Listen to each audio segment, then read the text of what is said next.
Shalom, shalom, shalom, family. Shalom, shalom, shalom. All praise to the Most High of Mashiach Yahweh. Shalom. Get my camera adjusted a little bit here. Let me see. Hopefully that's good. All right, shalom. I'm a little early, y'all. I was gonna come on at 1 a.m. But I'm a little early. Hopefully not gonna be on here too long. All praise to the Most High of Mashiach Yahweh. Shalom. Shalom. Who's coming in the building?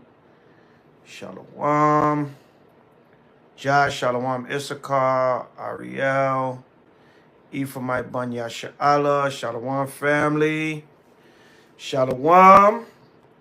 All praise to the Most High of Mashiach Yahweh for being up late tonight with the elder. Salak, let me get my chair up a little bit. All praises. All right, so Shalom family, hit the like button as you come in. Hit the like button as you come in. Hit the like button as you come in. Shalom family, Shalom. Ashar Kadash Rock. Happy new Brew true moon. 4th month. Hit the like button. Hit the like button. Let the people in here match the likes. Hit the like button. Subscribe. It don't cost you nothing but a click of the finger. So Shalom family. And now for the late show. No folly like the honeymooners. So welcome to a late edition of the new moon 4th month. Y'all know Elder. Sometime I go live late because I don't want to clash with the other lives that be on during prime time, the 7, 8, 9 o'clock time. Sometimes we have 2, 3, 4 lives on. Shout out to H.O.I Philadelphia, Captain Kasaja. Shout out to Elder Penuel, H.O.I Detroit, Melchizedek. The brothers out there, Yahweh, all the brothers in H.O.I Detroit. I think Illinois was live. I'm not sure. Shout out to Cap in Illinois. I think they were live. I didn't see them, but I believe they were. If not, they was live in the spirit. So I try to go late. I try to go live late so that I don't clash with the other lives. All right. Shalom family. Sister Daniela in the building. Shalom. Ashar Kadash Rock. Happy new moon. The water for being up with me on the late night. All praises to the Most High of Mashiach Yahweh. So, again, now for the late edition. We want to give all praise, honor, and glory to the Most High Yahweh. In the name of his son, Hamashiach Yahweh, whom the world ignorantly calls God in Christ. But in the ancient Paleo-Hebrew tongue, that's the names we know them by. So, family, there's a lot going on in the world, but we're going to concentrate on ourselves a little bit tonight because as much as we see going on in the earth, right, as much as we see going on in the earth, we have to make sure we're right. All right, we have to make sure that we are right in the spirit. All right, Don Israel Talmid, Shalom, Shabbat Shalom. Brother Josh, happy new brew moon. Happy new brew true moon. 4th month, all praise to the Most High Yahweh. I say true out of humility. Not to say, before anybody gets simple, not to say anybody else's new moon is wrong. Just, I'm trying to come back to our true, righteous, and holy days to the best of our ability. So, Shalom, everybody. Hope everybody's blessed. Hope everybody's keeping cool. It's hot as heaven. Right? I just came back from the West Coast, man. LA and Las Vegas. It was 110 out there. They teasing me saying, Elder, you brought the hot weather back with you. It's I think 103 today. in New York and New Jersey. Don Israel, Shalom. Wake Up Israel, Shalom. Tuning in from the UK. Watch me before you go to plantation. Shalom. Justin G, you will be blocked. Tariq Nasheed. Nigga, I don't even know what that means. I do listen to Tariq Nasheed. I'm not Tariq Nasheed. He's him. I'm me. I do listen to the brother. Just like I listen to an Edomite breaking down a documentary on YouTube. If they got good information and I fact check it and it's true information, then I guess that makes me a Tariq Nasheed. Yeah, Dr. Umar. Yep, I listened to my brother. Shout out to Dr. Umar. He showed love to the Israelites recently. Shalom. Everybody giving it up to this truth, yo. It is what it is. Stop hating. Don't hate, appreciate. All right? Don't hate, appreciate. These prophecies is the Lord's work. It's not us, it's the Lord's work. So don't hate. You know what I'm saying? Even some of the black conscious woke community, they paying homage. They may not believe fully what we believe and the scriptures, but the Most High got the spirit of awakening in the earth. We done read that scripture. We done beat that scripture like a dead horse. Right? Joel 2:27 on down. The Lord said He's gonna pour His spirit upon all flesh. We don't have to read it. We read it for years, and we'll keep reading it in camp, classes, whatever. The water.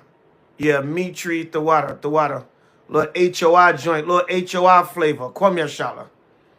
Right?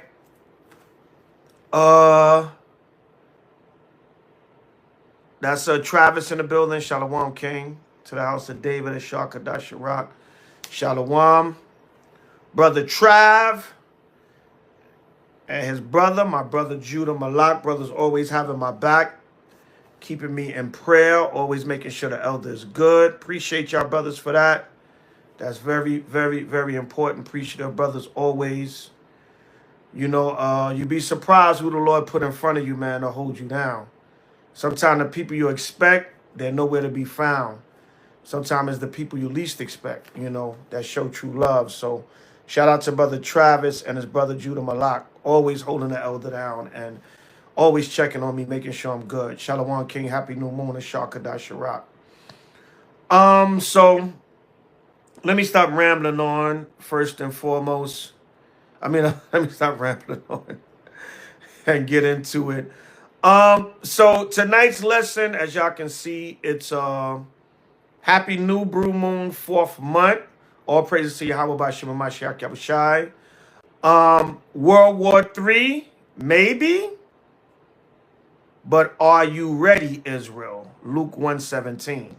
That's the title of the class. I know it's kind of long. I do long titles, but that's what we're going to get into briefly tonight. Most I will. Not going to be on here too long. But a lot of y'all over the last week, sinners treat back to back, whatever that means. Over the last 5 days to a week, a lot of y'all got excited by World War III. All right, or what you thought was leading up to World War III, right? Yeah, hot as heaven. But anyway, so Israel bombed Iran. Iran retaliated. I did a video, I want to say last Wednesday, I did a video about Trump saying he might bomb Iran, he might not bomb Iran. Then they turn around and so-called bomb Iran nuclear sites. Then Trump said, that's it. We destroyed their nuclear weapons. Ceasefire. And then Iran and Israel said, the hell with that. Ceasefire.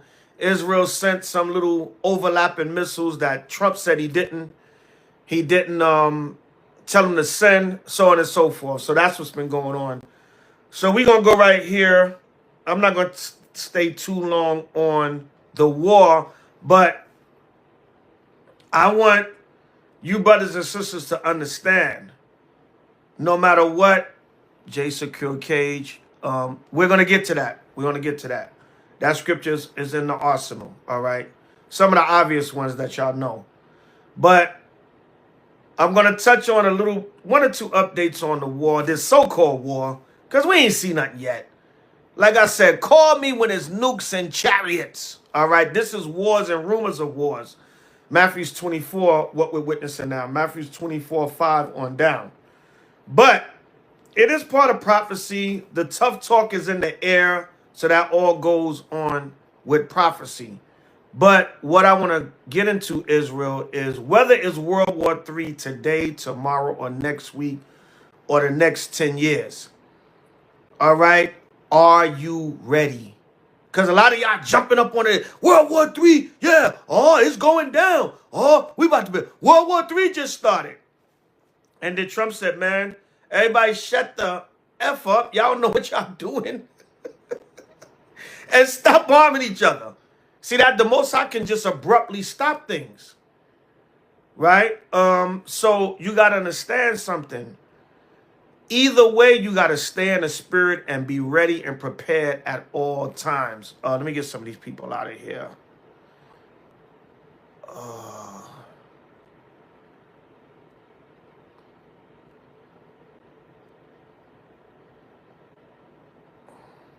All right, so, because I see a lot of y'all, you hit me up. Elder, you going to talk about the war? And that's another thing. Y'all don't have to, every time something happen on the news, and I don't mean no disrespect. This is all out of love, y'all. Every time something happen on the news, y'all don't have to ask us if we're going to talk about it. We've been talking about it. Right? Yeah, bug out spray, gun. We've been talking about it. We're going to continue to talk about it, and we're going to keep talking about it. So a lot of y'all get hyped up and excited because Israel, I'm a chastise y'all. A lot of y'all want to be entertained. I'm going to say that to y'all how we shall come back. But are you getting yourself right? Are you working on your spirit? Are you just an internet Israelite? You want us to talk about everything happening in the news so you can be excited and entertained. But are you really working on yourself and your spirit? Everybody understand? Con, give me a con 777. Do y'all know the importance of that? We can get all excited about prophecy, but you got to make sure you're right and you're moving in the spirit. Because a lot of y'all want to be entertained. You want us to you want every camp to make 1,000 videos about prophecy so you can be entertained. But are you working on yourself and your spirit? Everybody give me a con 777 if y'all understand. All right, so we're gonna start out with this article. Right? It says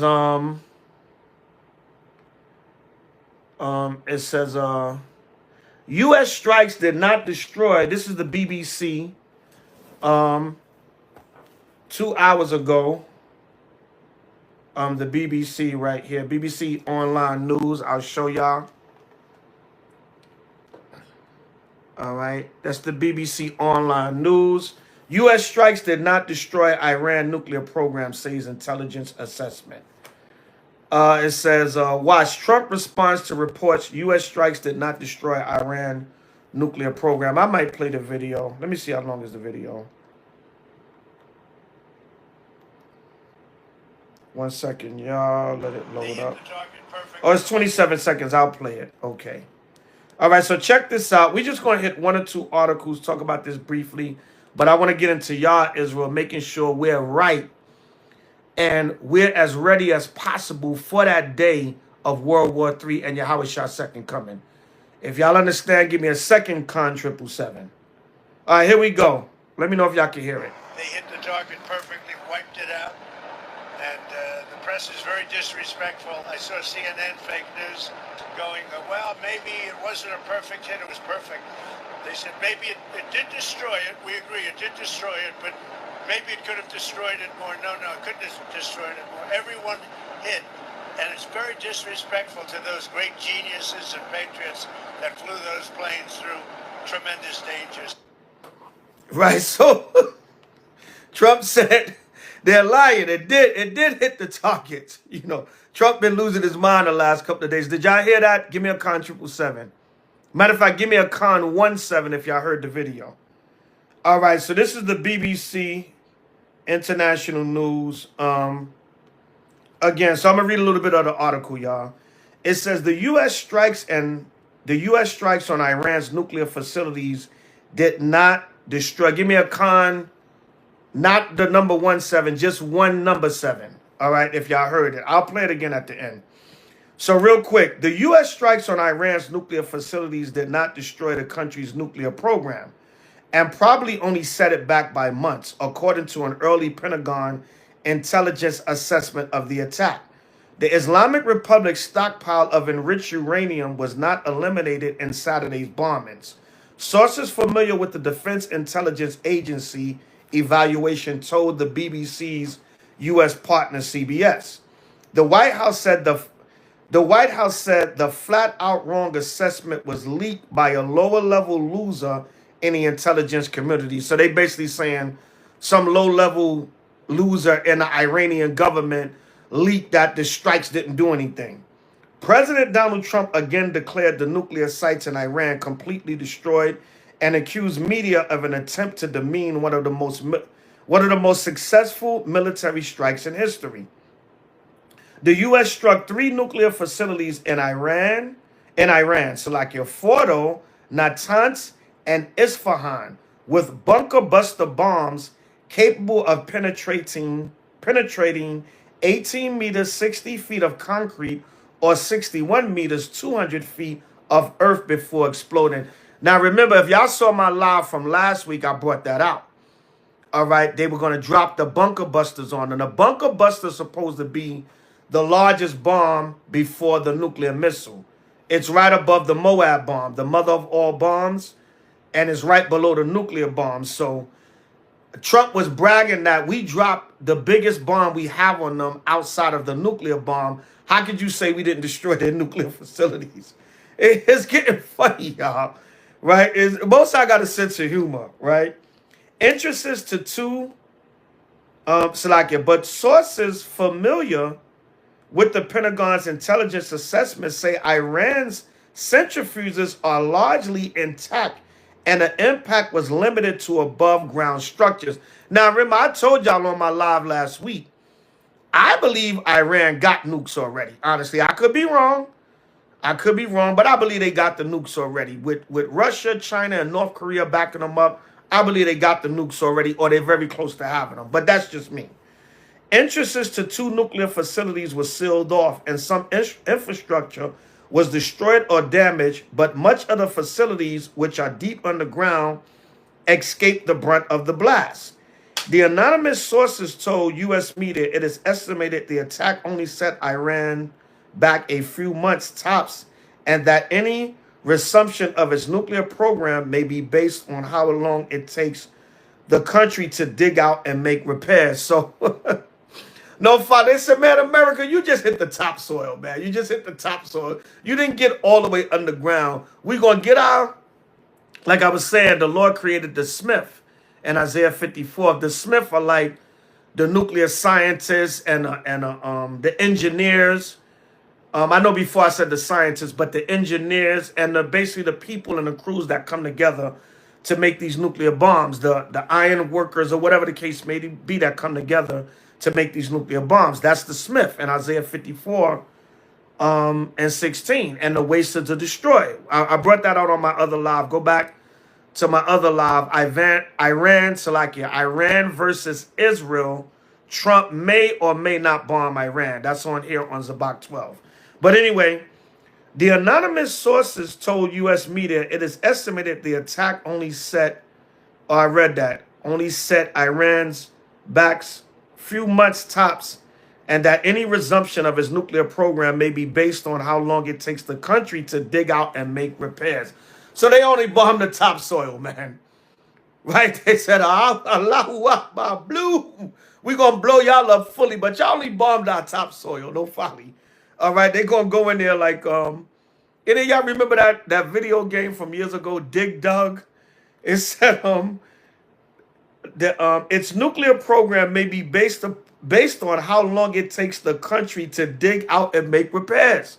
So they said all they got to do is dig that. You just hit the topsoil, son. You ain't hit nothing.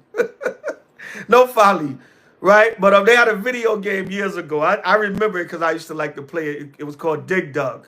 And you dig down into the ground. So and said, U.S., you ain't do a damn thing. We gonna dig down there and rebuild our continue our nuclear program. Salakia, no folly. Sources also confirmed to CBS that some of Iran's enriched uranium stockpile was moved before the strikes, according to the intelligence assessment. Now, if Iran moved their nuclear weapons before, Ephraim, yeah, Dig Dug. Back in the days, I go back to them days, man. Right? No folly, right? All right. Salakia, it said that their stockpile was moved. So that means there may be a leak in U.S. intelligence. Or maybe because Trump said, I may or may not strike them, Iran just moved their nuclear weapons. Either way. All right. The U.S. 30,000 pound, 14,000 kilogram massive ordnance penetrator bomb. All right. That's what the name of the bomb is. Massive ordnance penetrator bomb was thought to be the only weapon capable of destroying Iran's underground enrichment facilities. Because remember, I brought that out in Revelation also, how Revelation 13, how Esau speaks as the lion. He speaks boldly. They were saying they were the only ones with the bunker buster that can hit. Yeah, can y'all thumb up the video? Let the viewers match the likes. They were saying they were the only ones that had the bomb that can penetrate their nuclear facilities. Salakia. Tehran had always said its nuclear program is for peaceful purposes. It's just for self-defense. All right. It said right here. So I'm gonna show y'all this image right here. Satellite images after the U.S. attack show large craters of the Fertile nuclear site in Iran. In the hours that followed the Saturday strikes, General Dan Kane, chairman of the Joint Chiefs of Staff, told reporters that it would take time to assess the damage to the facilities. But he added that all three sites sustained extremely severe damage and destruction. Satellite images showed 6 fresh craters clustered around 2 entry points at the Fordo nuclear sites, as well as gray dust and debris. It is unclear from the images, however, how much damage the site sustained below the surface. So I'm going to stop right there. I'm going to show this. This is the image. Y'all can look this up. Salakia. Y'all can look this up. This is on BBC International News. That's supposed to be the image. And if you look closer, they see the you see the craters, the 6 craters allegedly where the U.S. struck. So Iran is saying, y'all ain't do nothing, son. Y'all hit the topsoil, son. We gonna go dig dug on y'all, right? Like the video game, no folly. And Trump, we gonna play Trump speaking boldly again. Here we go. They hit the target perfectly, wiped it out, and the press is very disrespectful. I saw CNN fake news going, well, maybe it wasn't a perfect hit, it was perfect. They said maybe it did destroy it. We agree, it did destroy it, but maybe it could have destroyed it more. No, it couldn't have destroyed it more. Everyone hit. And it's very disrespectful to those great geniuses and patriots that flew those planes through tremendous dangers. Right. So Trump saying we hit it. Iran said you ain't stopped nothing. Let's get I've been talking for, but let's get the classic in there.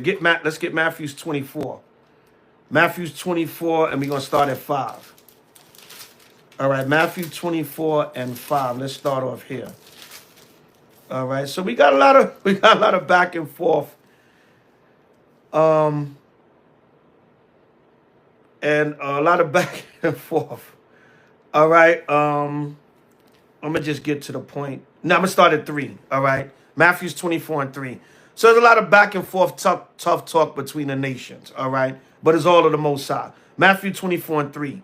And as he sat upon a Mount of Olives, the disciples came unto him privately, saying, tell us, when shall these things be? And what shall be the sign of thy coming and the end of the world? Meaning the end of Esau's world. All right, the end of the extended Roman Empire, which is America, the modern day Greek and Roman Empire.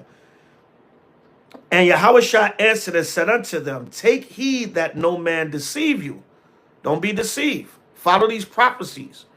And that's why I said a lot of y'all getting all excited about World War III, but don't be deceived because the Most High can calm it down. The Most High can make it calm down. Trump just called for a ceasefire, right? And then where's your faith at? You got to keep going. Look, I'll be the first to tell you, man, I wish this war was 25 years ago. But in case it tarries or delays, I'm going to read that later. You still got to work on you and stay in these laws, statutes, and commandments and do the work. Don't get discouraged because it ain't happening tomorrow. Because a lot of y'all get hyped up, and a lot of y'all, this is all out of love. You all hyped up about World War III, but you're not moving in the spirit really like you should be. And we all got to work on that. I'll include myself in it. We all got to work on that and make sure we are ready for that day. All right, like somebody put up in Amos 5. We're gonna read that later. Salakia, reading on. It says, for many shall come in my name, saying, I am Christ, and shall deceive many. Right, many Messiah type figures are gonna come. Right, you got some bug out running around called Yaju. Talking about, I came all the way to New York looking for you, Zabak, where you was at. You came on a wrong day and time, and I wasn't even in New York. I was on the West Coast when you came. You came on a Thursday afternoon at 3 o'clock. We don't teach in Times Square then. And all you're going to do is come up to the camp. I'm going to tell you you're not H.O.I, show you the scriptures, and keep it moving. But that's just one example with bug outs out here. Right? And it says, Matthew 24:6, and ye shall hear of wars and rumors of wars. So that article I just read, that's Matthew 24:6 manifesting. Y'all know the scriptures. All right. Y'all know the classics. All right. See that ye be not troubled. So that's what I wanted to get into, Israel. You going to hear wars and rumors of wars. Some of y'all might get disappointed and say, Trump called for a ceasefire. Right here, Yahweh said, don't be troubled. Keep doing the work and keep enduring. All right. It says, for all these things must come to pass, but the end is not yet. Meaning World War III. And Iran saying, they just hit the top, so son. Right, we're going to show you a real bomb. Allahu Akbar, bloom. Right, we're going to show you some real bombing. So right here, Matthew 24:6, that's where I'm going tonight. Don't be troubled. And these things must come to pass, but the end is not. You got to keep enduring because you don't want to lose your faith. Oh, yeah. Last week, y'all was, World War III. Israel bombed Iran. World War III, we out of here. Trump said, nope, ceasefire. Yahweh said right here, Matthew 24:6, don't be troubled. Wars and rumors of wars are supposed to happen. That article I just read from the BBC Internet, that's a perfect example of that. That's what they said. U.S. ain't do a damn thing to our nuclear sites.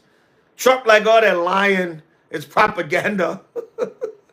Right? So that's wars and rumors of wars. All right? 27. Matthew 24:7. For nation shall rise against nation, and kingdom against kingdom. And there shall be famines and pestilence and earthquakes in divers places. All forms of other prophecy have to happen. All these are the beginning of sorrows. Just the beginning. There's more to come. So stay strong, Israel.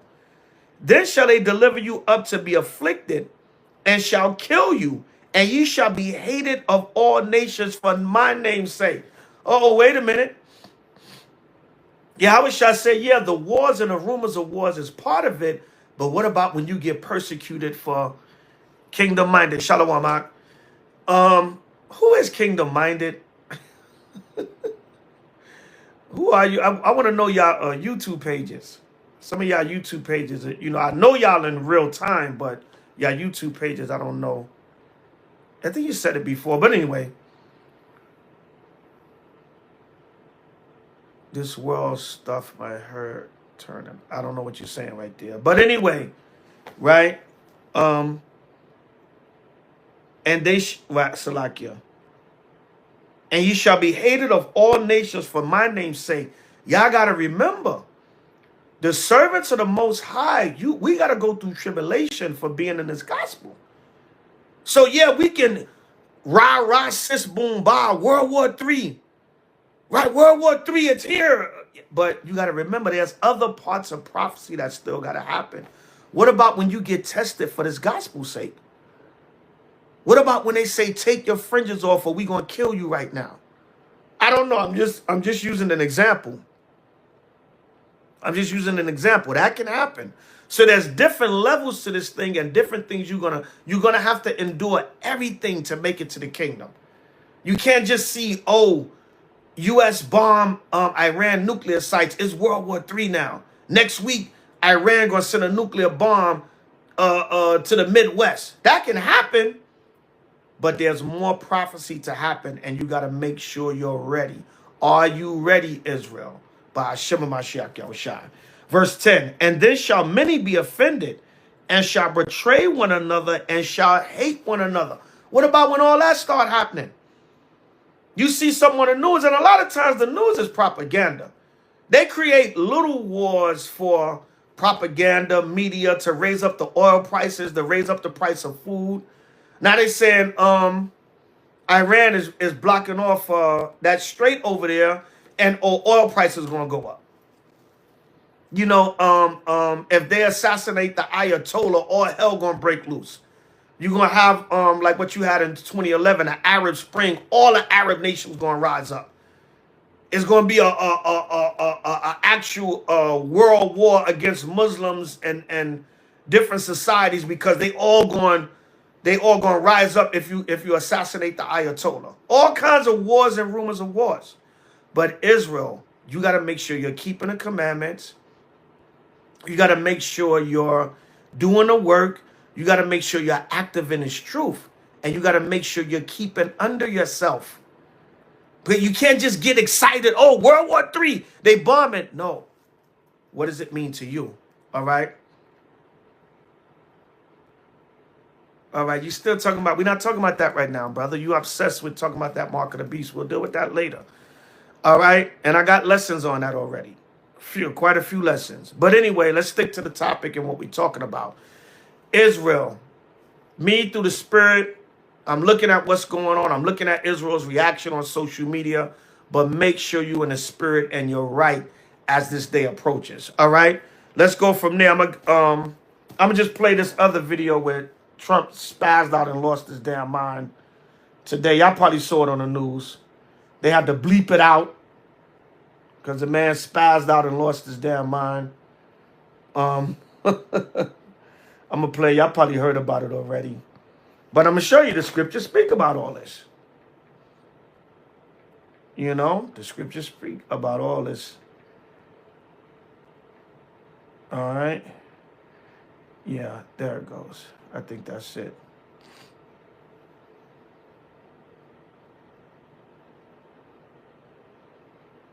Hold on, y'all. I'm going to play the video so y'all can hear it. 1 second, 1 second. I don't know why I don't want to come up. Okay, let me get this one on YouTube. Okay. You got some articles and some on YouTube. Let me get this one. So I'm going to play this one for y'all. My name's Chris. Show you how it lines up with prophecy. Salakia. I had dental implants 2 years ago, and this is what I looked like before. Now, all right, here it is.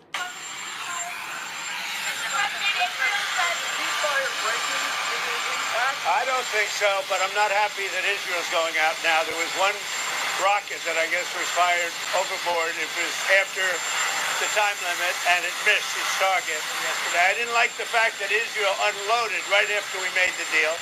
They didn't have to unload, and I didn't like the fact that the retaliation was very strong.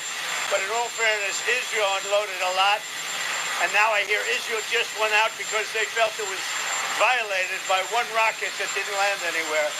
That's not what we want, I'll tell you. And I'm telling you, I'm not happy about that, Israel, either.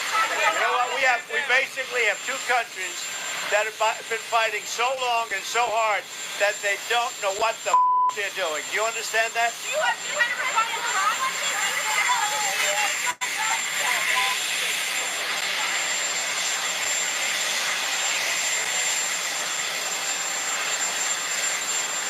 you see the man. Y'all heard that? Give me a con 777.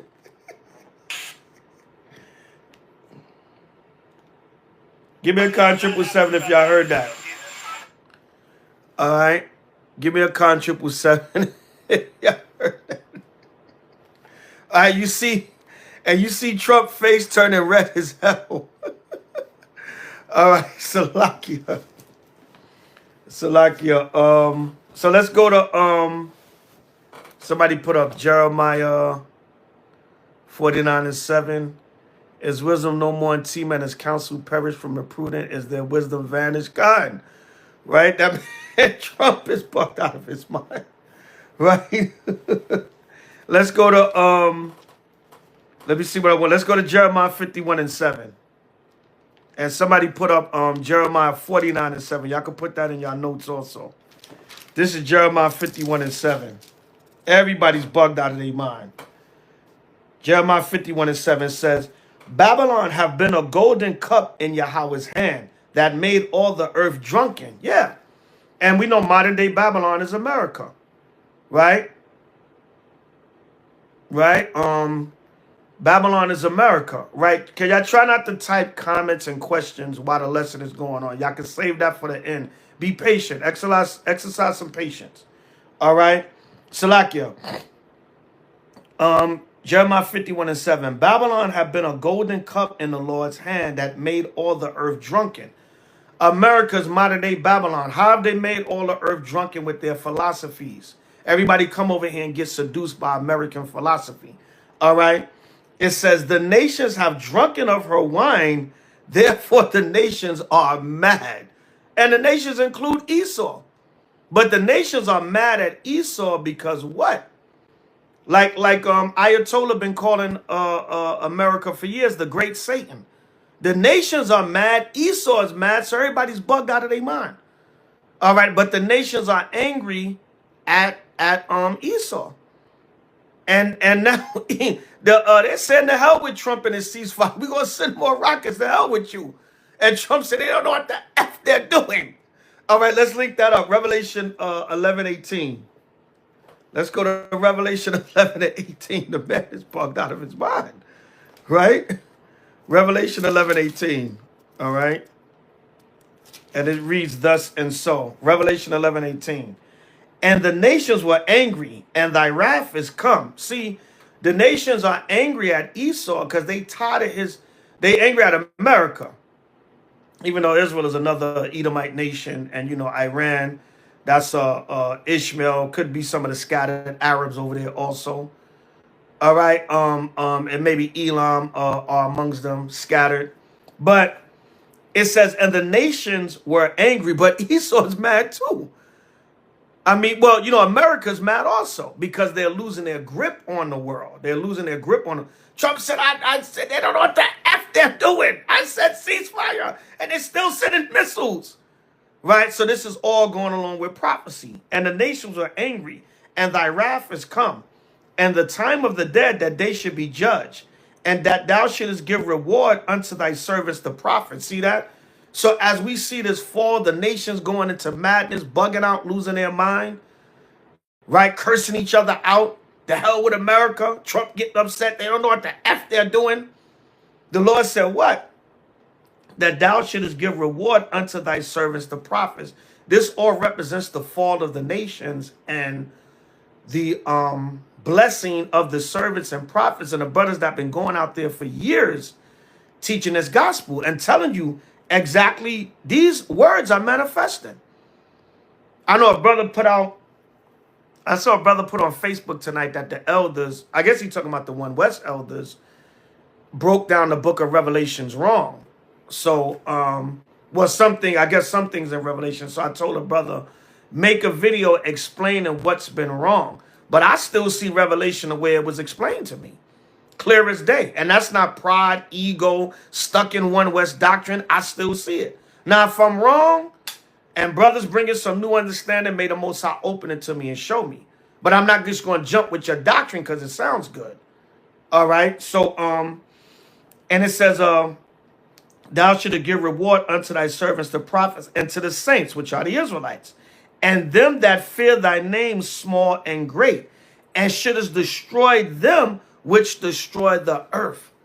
You just bombing and you just hitting the topsoil, man. Right? You just like out in the Midwest in certain states. They got these places where they test out these different weapons, like it show you in that movie Oppenheimer. They got the island of Vieques where they tested out all these nuclear bombs and different military bombs. For 60 years, they was bombing the hell out of testing bombs on the island of Vieques. Got the Ephraimite brothers in Puerto Rico, those islands over there, all poisoned and jacked up. You had the Chernobyl nuclear disaster. You destroyed them that destroyed the earth. Right? The water, a lot of the waters are dirty as hell. You can't even see through the water. You're supposed to be able to see through the water, see the fish and the sea life. The water is filthy as hell. The water looks like mud, man. You go to a river or a lake or a bridge or a strait or a canal or whatever, it's dirty as hell. Right? And remember, the Lord brought ancient prophecy in China a couple of years ago. The waters in China look like blood. Most High turned the waters into blood. So the Lord said he's going to destroy them that destroyed the earth, destroyed the air, the water, the food. Right? We're eating plastic and abominations now. It's just by the grace of the Most High we still live. Right? So let me read the one, the brother. That was a good one. The brother called in Jeremiah 49 and 7. That was a good one. Good precept, Ak. Let's read that one too. Jeremiah 49 and 7. And it reads thus and so.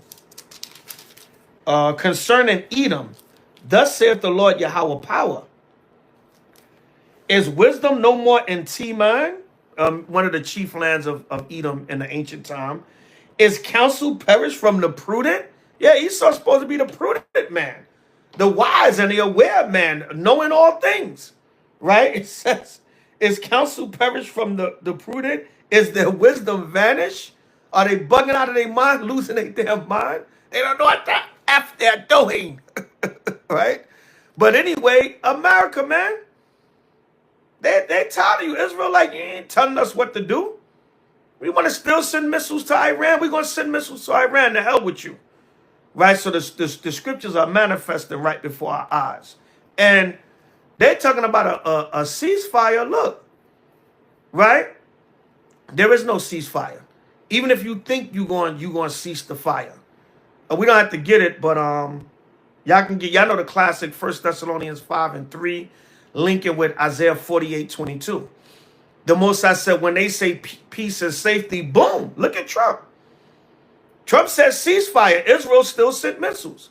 What if Israel would have sent a mini nuke? All right, or they would have sent the strongest missiles they got, or whatever, or Iran, vice versa, whatever. All right, so nobody's listening to you, Trump. The hell with you. The Most High said, when you say peace and safety, 1 Thessalonians 5 and 3, linking with Isaiah 48:22. Isaiah 48:22 said, there's no peace, saith Yahweh, unto the wicked. Hit the like button, y'all. Let the viewers match the likes. Hit the like button, y'all, and subscribe. It don't cost y'all nothing. All right? So good precept, King. All right, good precept. But, yeah, they calling for a ceasefire. Just a few more. I'm going to get on this. I ain't going to stay on this too long. They calling for a ceasefire. Let's go to Luke. There is no ceasefire. All right? This is Luke 12 and 49. Right? Luke chapter 12 and 49. Right? And this is in red letters. This is Yahweh speaking. And Yahweh said, I am come to send fire on the earth. So the hell with your ceasefire. Yeah, Ephraim Banya Sha'ala. They not going to regard their kings. That's 2 Ezra 15 or 16, I believe it is. All right, they not going. Nobody going to care. Trump called for a ceasefire. We don't give a damn. We still going to send missiles. Netanyahu said, get out of here, man. Ben Gurion, whatever his name is, said, get out of here. All right. It says, I am come to send fire on the earth. So the hell with your ceasefire. Send and cease are two opposite words. Yahushua said, I am come to send fire on the earth. And what will I if it be already kindled? Meaning, the fire also represents destruction. It represents the wrath. It's already kindled. It's already on. It's already on and popping. You can try to bring peace and ceasefires and stop it here and there, but like Arnold Schwarzenegger said, I misquoted him in that movie Terminator 3. He said World War III is inevitable, which is one and the same, but he said Judgment Day is inevitable. That's basically what Yahushua is saying right here. There's no ceasefire. Yahushua came to sin. There's sin fire. Fire burn upon Babylon, as Benjamin would say. Right? Brother, we're not talking about Beyonce's shirt right now, all right? Wait, y'all. Wait. Let me get through the topic. And if y'all can endure and stay on, I'll take questions or comments at the end. Let's stay on topic. I'm not talking about Beyonce's t-shirt, brother. No disrespect. Right? No disrespect, brother. A lot of y'all want sensationalism and want to talk about this hype media stuff, and that's good. But I have a time for that at the end of the lesson. No disrespect, brother. Church of Yahweh by Shem Yahushua 12. Whoever you are, no disrespect to you, brother. All right? Let's not get caught up in the sensationalism of Beyonce's hot t-shirt. No, I'm just kidding. No folly. But let's try to stay with topic. I'll take y'all questions. If y'all can stay on, I know it's late, but if y'all can stay on, I'll take y'all questions or whatever at the end of the lesson. Let's stick to topic. All right, Luke 12:49 again. I am come to send fire on earth, and what will I if it be already kindled? Verse 51. Suppose ye that I am come to give peace on earth. Right? Ceasefire would be another way. The water Ariel. Right? Ceasefire would be another way to say peace. Right? Ceasefire. Right? But Yahushua said, suppose ye that I am come to give peace on earth. I tell you, nay, but rather division. And then he goes into the household, but that's also with the nations. Because we just read that in Matthew 24 in the classic. Nation shall rise against nation. Yahushua coming to bring division on the nations also. It tell you that in Sirach 17:17. All right. The Lord divided the nations from the beginning. It tell you that in Deuteronomy, the Tower of Babel. He already divided the nations. And he's going to divide them in war at the end of days. So, yeah, what else I want? Yeah, also, like I said, like Habakkuk said, if the war tarries, all right, let's get that in Habakkuk. Tomato. All right, let's get that. Let's go to Habakkuk 2:1. All right, this is what the Lord said. So Israel, this is what I really want to get into real quick. Stay the course. Are you ready? Stay in the spirit. Keep the commandments. Keep the faith. And like my brother out of sight, Elijah, always say, don't be afraid to call a devil to his goddamn face. Right? There was a brother, no disrespect to the brother, but I'm gonna say his name and use him as an example. A brother by the name of Ringo TV. Right? Brother was been around in Israel for years doing he did a lot of conspiracy videos, things of that nature. Had a lot of good content over the years. But the brother suddenly came out earlier this year and said, I'm no longer an Israelite. I no longer subscribe to being an Israelite, which makes no damn sense. But the brother cleared it up and said, meaning he don't deal with the nation of Israel. So I said, okay, maybe he got a problem with the doctrine. Maybe the brother's turned off from all the back and fight. There's a lot of negative energy in Israel. But the brother started telling the story, and he said something about his Edomite neighbor, his older Edomite neighbor, and he helped her with her dog. I don't want to misquote the brother, but something about I'm free now to love my fellow man, or something like that. I was like, what is the brother talking about? So a lot of y'all lose patience. Yeah, we know Israel could turn you to hell off. If the Most High didn't have a certain spirit on me, I'll probably be like, these niggas is crazy. I'm going to just keep the commandments and deal with my family. The hell with Israel. We'll come together when Yahushua come, but the Most High put a spirit on us. No matter how much madness we see in the nation, we still fight to build and bring brothers and sisters into the fold and gather together as much as we can. But you can get turned off. And I'll tell y'all personally, as an elder, I've been through some ish in Israel where I could have got turned off. I mean, to my life being threatened, my children being insulted, all kinds of stuff. And I could have been like, yo, I'm the hell with these niggas. They're crazy. They got fringes on, but they're bugged out of their mind. I'm going to just stick to me and my household. I know this is the truth. You can never take that away from me, but some behavior from Israelites that's supposed to know that they in the truth, it can turn you off. But you got to be strong and you got to understand that's still part of the curses. A lot of that behavior, Most High still filtering the nation.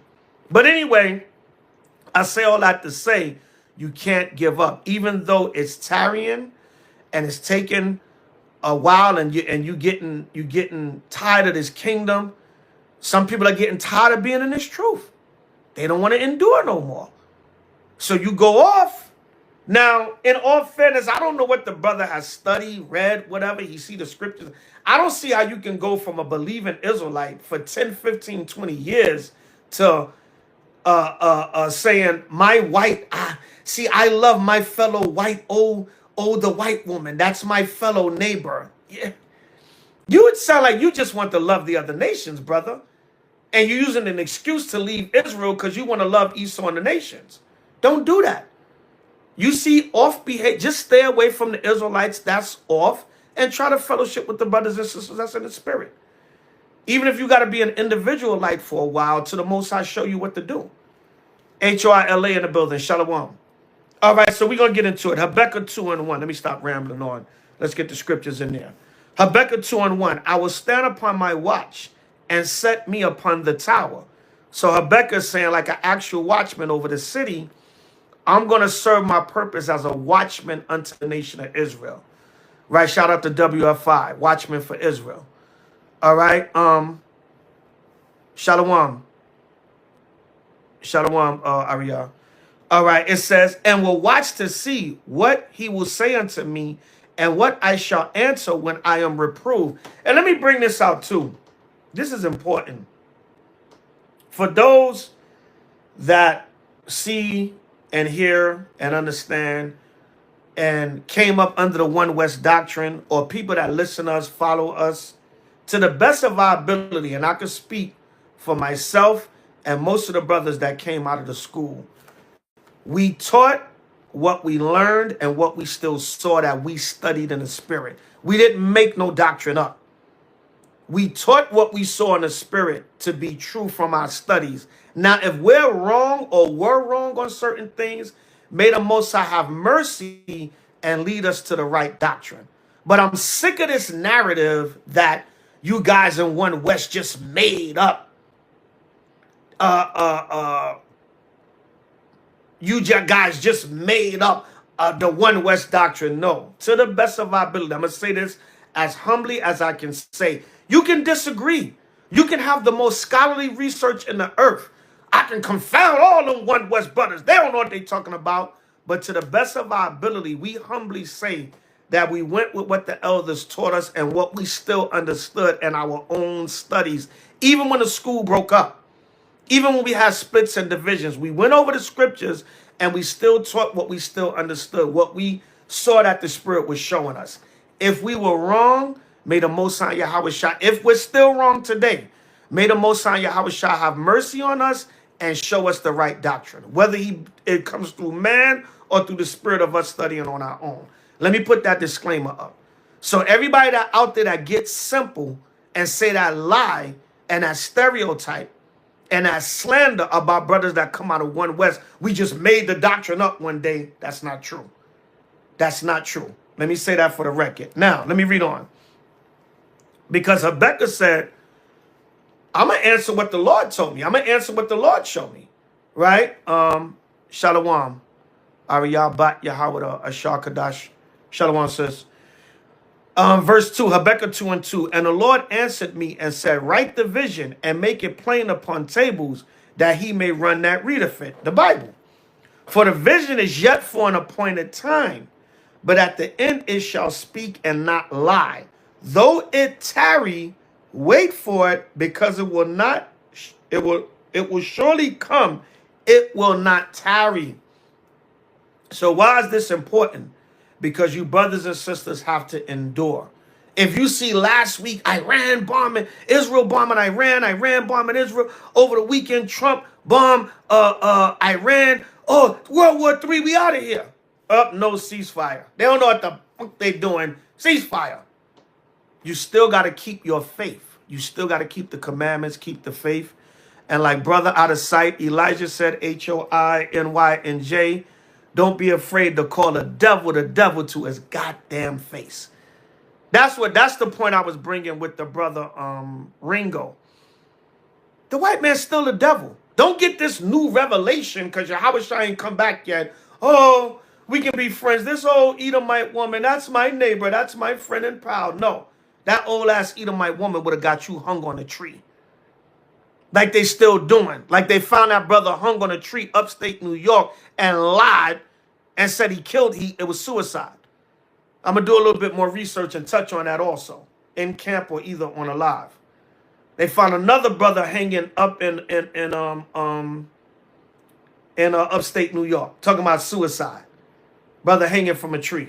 Earl Smith or something like that, I think his name. I got to do more research on it. Me and my wife was checking out the article. But it's so much going on, it's hard to keep up with everything. It says, for the vision is yet for an appointed time, but at the end it shall speak and not lie. Though it tarry, wait for it, because it will surely come, it will not tarry. All right, shalom, Brother Warren. All right, so the Most High said, you know, if it tarry is delay, oh man, Trump called for a ceasefire. I was hoping Iran bomb America now. Let's get this world war cracking. And don't get me wrong, I want World War III to happen 30 years ago when I first came to the truth. So nobody gets simple. Oh, elder, come on, come on, elder, you don't want the prophecy to happen? You sound like you don't. No, it's not like that. But I'm just saying, if it tarry, that's what the scripture's saying. Don't shoot the messenger. That's what the Bible says. All right, Sirach 5 and 7. But if the war and the prophecies tarry, the Lord still told us this. All right. Ecclesiasticus 5 and 7. Make no tarrying to turn to the Lord, but we don't make no delay to keep doing the work. Keep praying, fasting, serving the Most High. You men out there in camps, coming to the feast days, fellowshipping, getting yourself together, wearing your fringes proud, and exalting the Most High Yahushua. You don't make no tarrying. If the prophecy tarries, you don't tarry. All right, it says, make no tarrying to turn to the Lord, and put not off from day to day. For suddenly shall the wrath of Yahweh come forth, and in thy security thou shalt be destroyed and perish in the day of vengeance. So that's going into, don't get too comfortable with the society, because that's what a lot of Hebrews do too.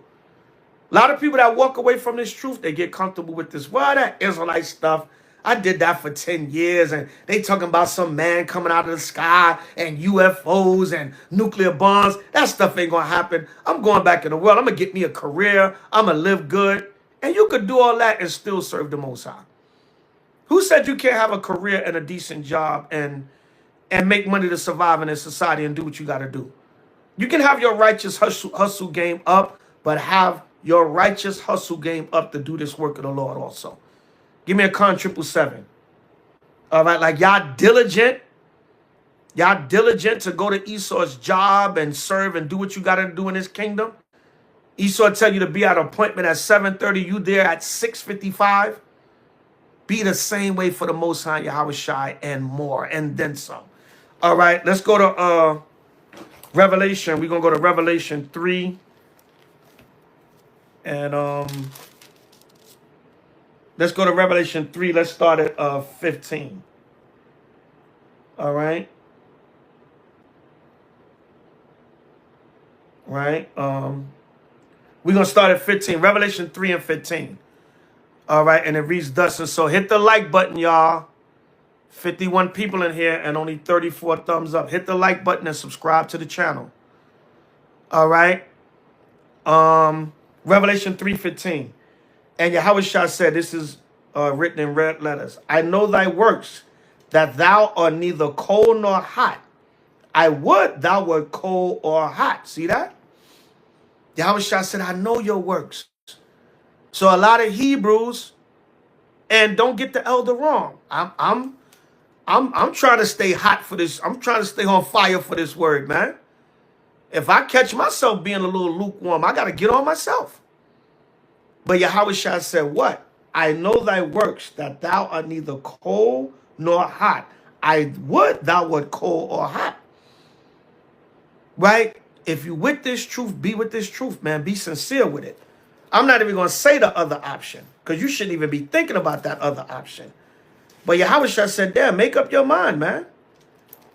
I want you to be cold or hot. So a lot of y'all, like I said earlier, rah, rah, sis, boom, bye, World War III.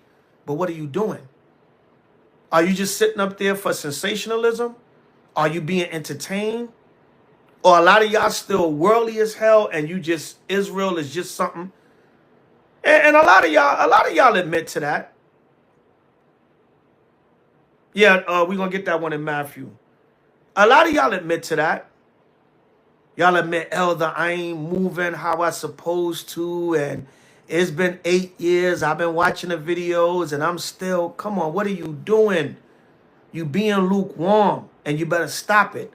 And stop coming to us. Yeah, elder, you better go, yeah, most high. Yeah, Yahushua.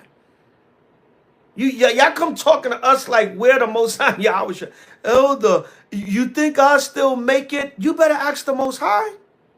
All I can do is tell you, give you scripture and guidance. And a lot of y'all think y'all get a certain answer from us and that pacifies the situation. No, you better go deal with the most high.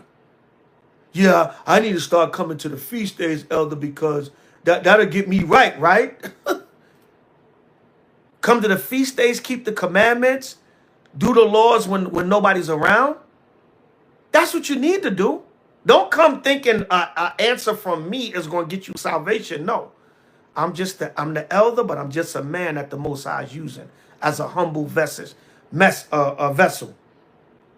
I can be used to relate a message to you, to encourage you, but you still, the scriptures say every man got to work out their own salvation with fear and trembling. And because you think World War III was going to happen the other day, and nuclear missiles was going to be all over America, and the chariots was going to be like the damn chariot behind me, which would be beautiful. Don't get me wrong. Don't nobody get simple. I won it 30 years ago, but you still got to endure, Israel. All right, so this is the precept to Revelation 3:15, James 1:22. A double-minded man or woman is unstable in all his ways. See, that's what the Lord says, stop being double-minded. A double-minded man or woman is unstable in all their ways. We're going to jump down to 22. But be ye doers of the word and not hearers only, deceiving your own selves. For if any be a hearer of the word and not a doer, he is like unto a man beholdeth his natural face in a glass. For he beholdeth himself and goeth his way, and straightway forgetteth what manner of man he was. And that goes for a lot of you that slack off with the work too. A lot of y'all slack off with the work, man. Ain't seen some of you brothers and sisters in months, years. Where you at? Oh, I'm going through stuff. We all going through stuff. Get your behind up and do this work. Let's go. Most High not playing. And we're just the voice. That's the spirit coming through us to make you, to motivate you. So a lot of you, World War III, yeah, it's going down. Yeah, but you better be right in that day. You better be right with the Most High Mashiach Yahushua. All right, that's why I said World War III, maybe, but are you ready? Luke 1:17. All right, we're going to go back. That was Revelation 3:15 with James 1:8. Then you jump down to 22 through 24. All right, 22 to 24. Now let's go back. We're going to go back to 16. Revelation 3:16. Yeah, Revelation 3 and 16. And it reads thus and so. So then, because thou art lukewarm, and neither cold nor hot, I will spew thee out of my mouth. See, a lot of you get pushed out of this truth, man, because you playing with the Most High. You ain't dealing right in the spirit. And you got to pray that don't happen to you.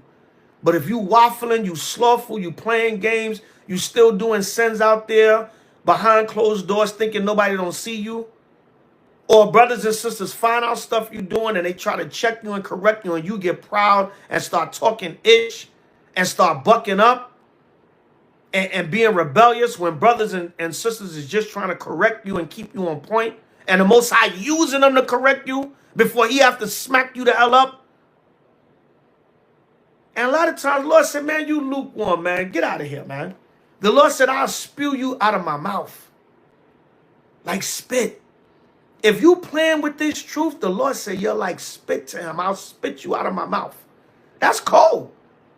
I didn't say that. The Bible said that. All right, reading on. Because thou sayest, I am rich and increase with goods and have need of nothing. And knowest not that thou art wretched and miserable and poor and blind and naked. Yeah, a lot of our people are comfortable. Even Hebrews in the truth. You get a little comfortable. Get the little house, get the little wife, children, little decent job. Even in this economy, you're doing pretty well. I get out there to camp, man. You eating good, laying up, being entertained. You seen that debate out there? Yeah, I watched the whole thing. When the last time you been out there to debate and defend the gospel? When the last time you been at a feast day to help read? When the last time you called a sister, and say, hey, sis, I'm coming to the feast. What y'all need me to cook? What y'all need me to bring? I'm bringing my Bible Apocrypha and my notepad so I can get some notes and be edified. All right? So you have to understand that. Yeah, World War III, but are you ready? All right, reading on. It says, Revelation 3:18. I counsel thee to buy of me gold tried in the fire, meaning to endure in its truth, all right, to go through the fiery affliction and to be tried and proven by the Most High, that thou mayest be rich, meaning spiritually rich. And of course, in the kingdom, we're going to be actually rich. And white raiment, that thou mayest be clothed, and that the shame of thy nakedness do not appear, that the Most High may wipe your sin away and clothe you in white, which is righteousness. All right? It says, and anoint thine eyes with eye salve, that thou mayest see, that the Most High may open your understanding to his word and show you the mysteries and reveal the prophecies and a deep understanding of his word. That's the eye salve. All right, verse 19. As many as I love, I rebuke and chasten. Right? And I got to stress that, man. Let me say this. Israel, a lot of y'all are proud as hell. A lot of us are proud as hell. All right, I use myself so nobody gets simple. A lot of times, man, I'm like, yo, Most High jacking me up, man. I got to get myself together. And I was being stubborn. A lot of y'all you know the Most High be jacking you up. Now, don't get me wrong. There's natural everyday affliction and the curses that we go through. All right, that's just part of this captivity.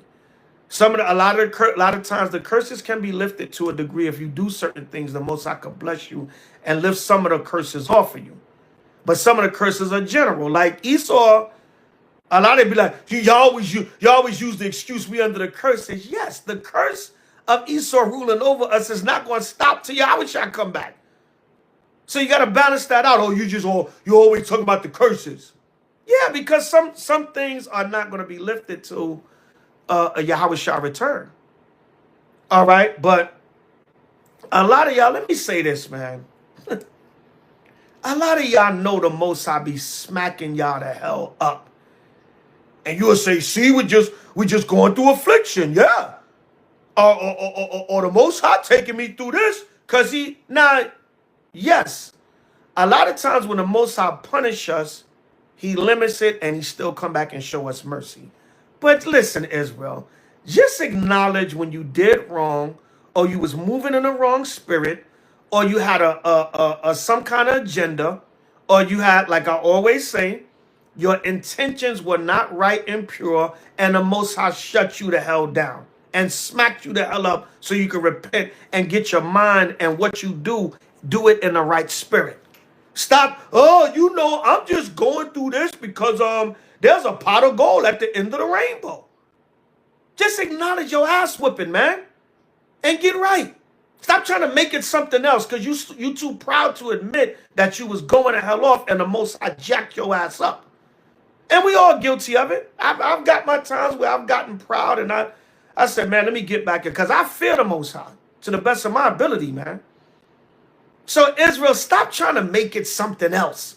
Stop trying to sensationalize it and glory. Listen, the Most High whooped my behind. Let me repent and get it right because I wasn't moving right, or I was sinning, or I was off. I wasn't in the right spirit.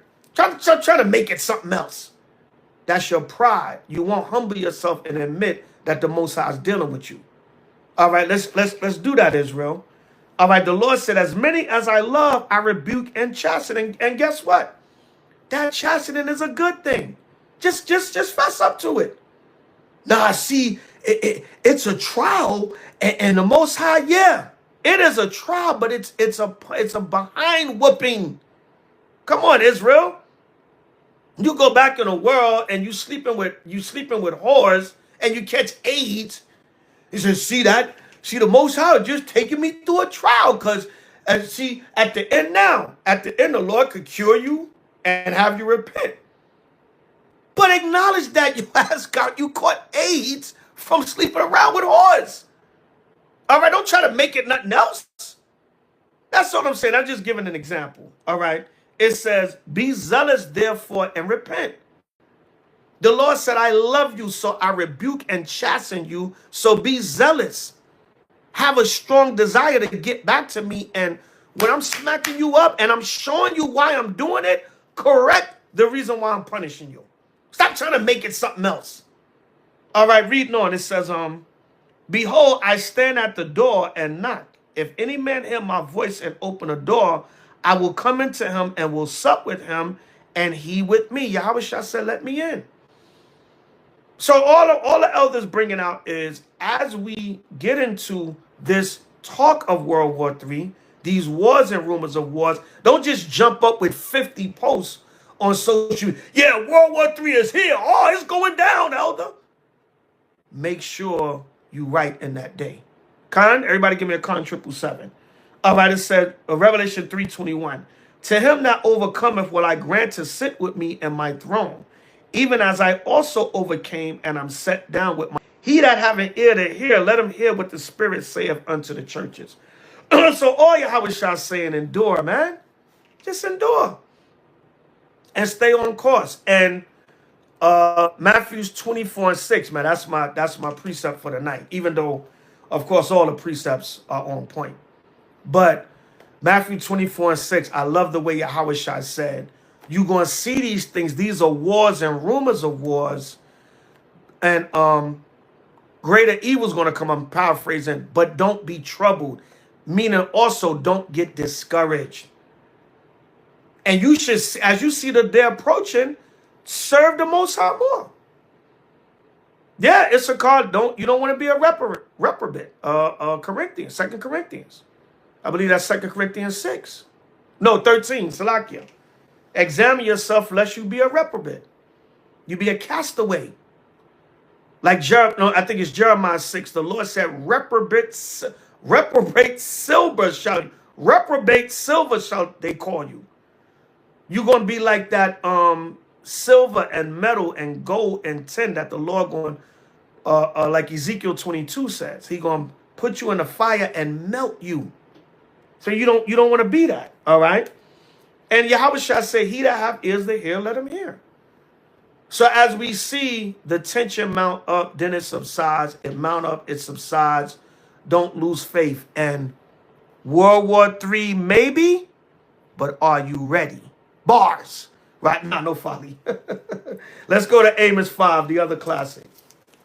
All right, let's go to Amos chapter 5. Just a few, y'all. Just a few. Then I'm going to get a few on the new moon and close it out. All right, just encouragement, Israel. We got to stay. You know, this is very important because we get caught up. You know, we get hyped up, like I said, which is good. I'm going to keep my foot on the pedal. We get hyped up. World War III. Yeah, Elder, pack our bags. Pack our spiritual bags. All right. Amos 5. I'm going to start at 10. I'm going to jump around a little bit in here. Amos 5 and 10. And it reads, they hate him that rebuketh in the gate. You know, we bring this out a lot of times in camp because we say they hate us for coming out the camp, for bringing out the word. All right. But reading again, they hate him that rebuketh in the gate, and they abhor him that speaketh uprightly. What's going to happen, like we read earlier, when you start getting persecuted for this truth?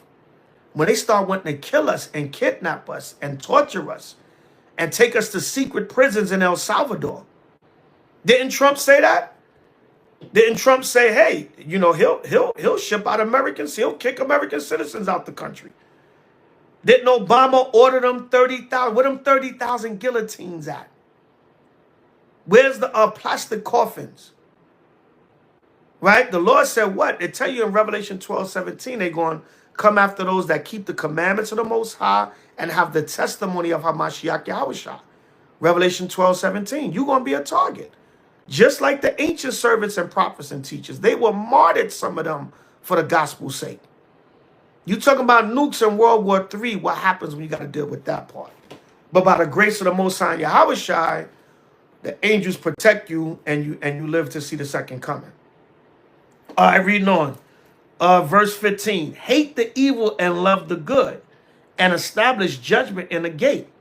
It may be that Yahweh, power of hosts, will be gracious unto the remnant of Joseph. See that we have to further establish ourselves as a nation. See, the Most High, the Apocrypha said, don't be curious how the wicked going to be judged and destroyed. I'm paraphrasing. But how the righteous shall be saved. So yes, we are going to get into these prophecies. Don't get me wrong. I did my video on the war last week. But also Israel, as things flip around, you got to stay strong and be ready. All right, reading on, it says verse 18, woe unto you that desire the day of the Lord. To what end is it for you? Right? The day of the Lord is darkness and not light.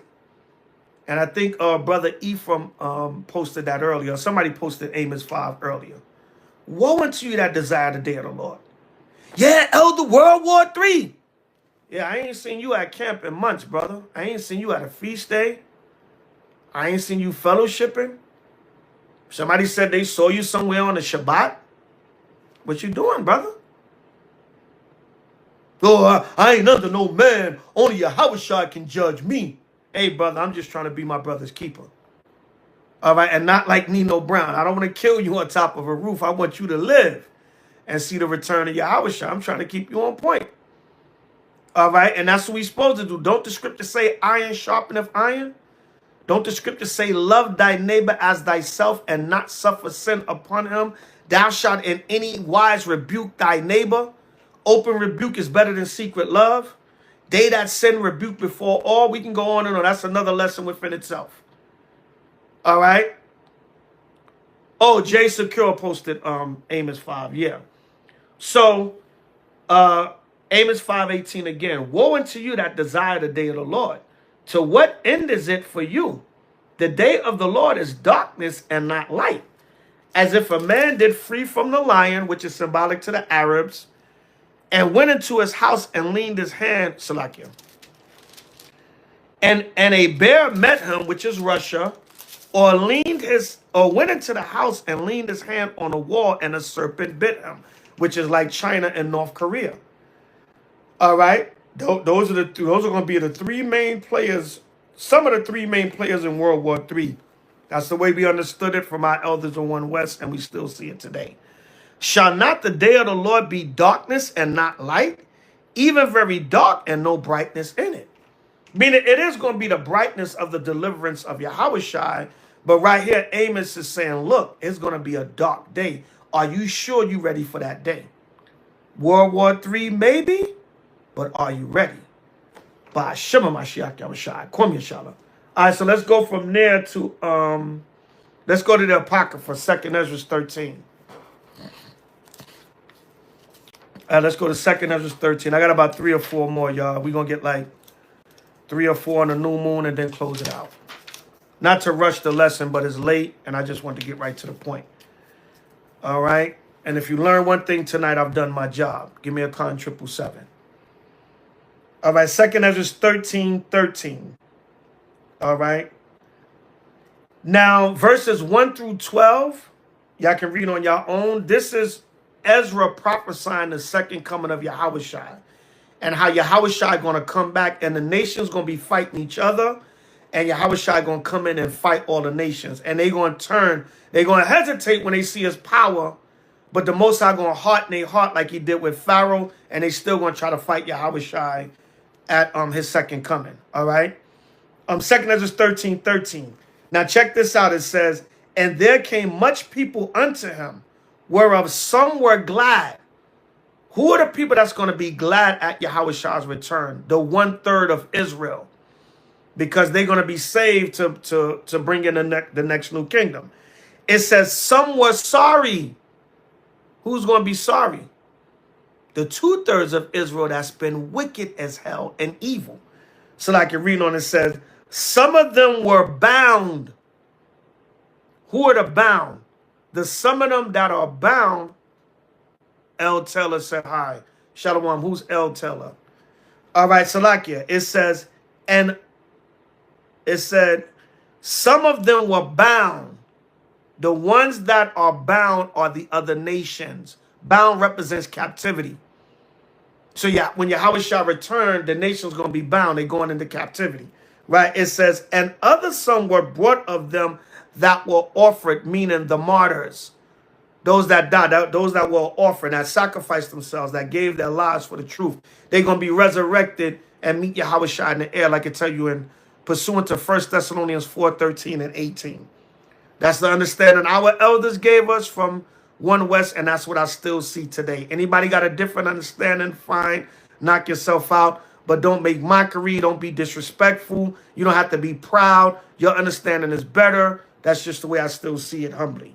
All right. Then was I sick through great fear, and I awaked and said, Ezra was like, damn, that's going to be powerful. He said he was sick through fear.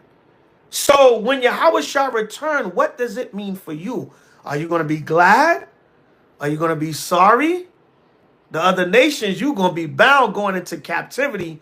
And those that sacrifice and gave themselves for Yahushua are going to be resurrected. All right. Yes, Jacob's trouble. Jacob's trouble is damn near starting now. Jacob's trouble, yes. Jacob's trouble is coming before World War III. All right. And Jacob's trouble is going to extend into World War III. World War III is the end. That's why a lot of y'all get happy, but still... and let me put up my disclaimer. What, you not happy, elder? No. Oh, let me not do my eyes like that. I look bugged out. Slakia. But that's how some of y'all be. Now, it's all love, Israel. No folly. But no, I'm not saying. Like I said, if it was left up to me, Yahushua came 30 years ago. Yahushua came 53 years ago. I'm 53. He came when I was born. Before I was born, I was in my mother's womb. I got beamed up on a chariot in my mother's womb. But wars, rumors of wars. Israel bombed Iran. Iran bombed them back. America bombed Iran. Now Trump says ceasefire. All right, so now still be ready. Keep the commandments, endure, do the work. Yeah, other prophecies still got to come to pass. So you got Jacob's trouble, you got martial law, you got the race wars, you got all that.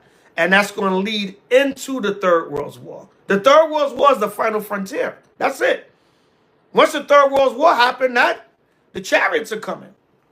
All right? To beam us up, to destroy the rest of the society and take us up out of here.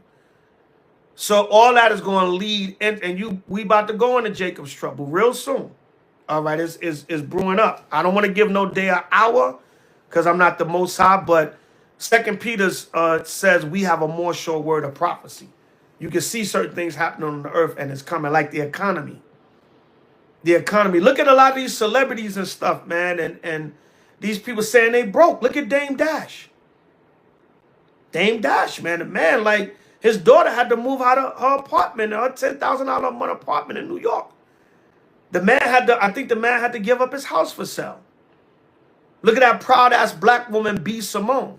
She says she will never date a man with a 9-to-5. Now she crying, saying she can't shop in Bloomingdale's anymore. She got to go to Ross. Which, hell, ain't nothing wrong with Ross, damn it. No folly, right? Bloomingdale's, damn it, I'm only going in there if they got a 60% sale on. Macy's, whatever. You know, clothes is clothes, whatever. I like a little quality clothes once in a while. But where you shop don't determine anything. I mean, that don't determine anything, but that's how carnally minded our people are. But a lot of these people are broke, man. And they used to live in a certain lifestyle. That's going to have them go crazy. So it's going to be on and popping. It's going to get real interesting real soon. So that was 2nd Ezra 13:13. It says, and there came much people unto him when Yahushua returns. Some going to be glad, some going to be sorry. Some of them going to be bound. Well, thank the Lord if you're not a heathen, so you're not going to be bound. And others that may have been offered that gave their lives for this truth, they're going to resurrect and be with Yahushua. Which category you going to fall into? All right. So go from there. Let's go to just a few more. I think I got about 3 more. Let's go to Matthew 24. Ephraim pulled this one earlier. Ephraim put in Salakia, y'all posted some precepts. Khalil, Israel. I'll address that. I'm almost done, y'all. Hold y'all comments, but I don't Khalil, Israel. I don't know who you are, but I'll address that. All right, Matthew's. But a lot of y'all stop saying stuff. Just wait till the lesson is over, and I'll address some of what y'all saying. All right. But stop making comments about stuff that had nothing to do with what I'm talking about. I'm selective in my judgment in Israel. I wanna see. I'm curious to see what you're talking about. Because a lot of y'all just be whistling Dixie and don't know what y'all talking about. But anyway, let me finish out. Matthew 24. I didn't write this one down. What was that one that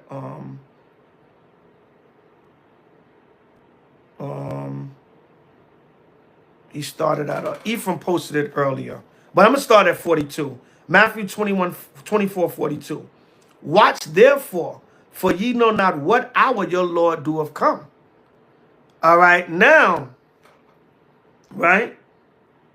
A lot of y'all might see Israel bomb Iran. Iran bomb Israel back. America bomb Iran. Trump say ceasefire. Oh, man. Man, they stopped World War III. But look what Israel did. They kept bombing. So that's why Trump said they don't know what they're doing. I don't want to curse, but y'all heard they bleeped him out, but we know what he said. So they could say ceasefire, then boom. So always be ready. Stay on point. Keep these commandments. All right.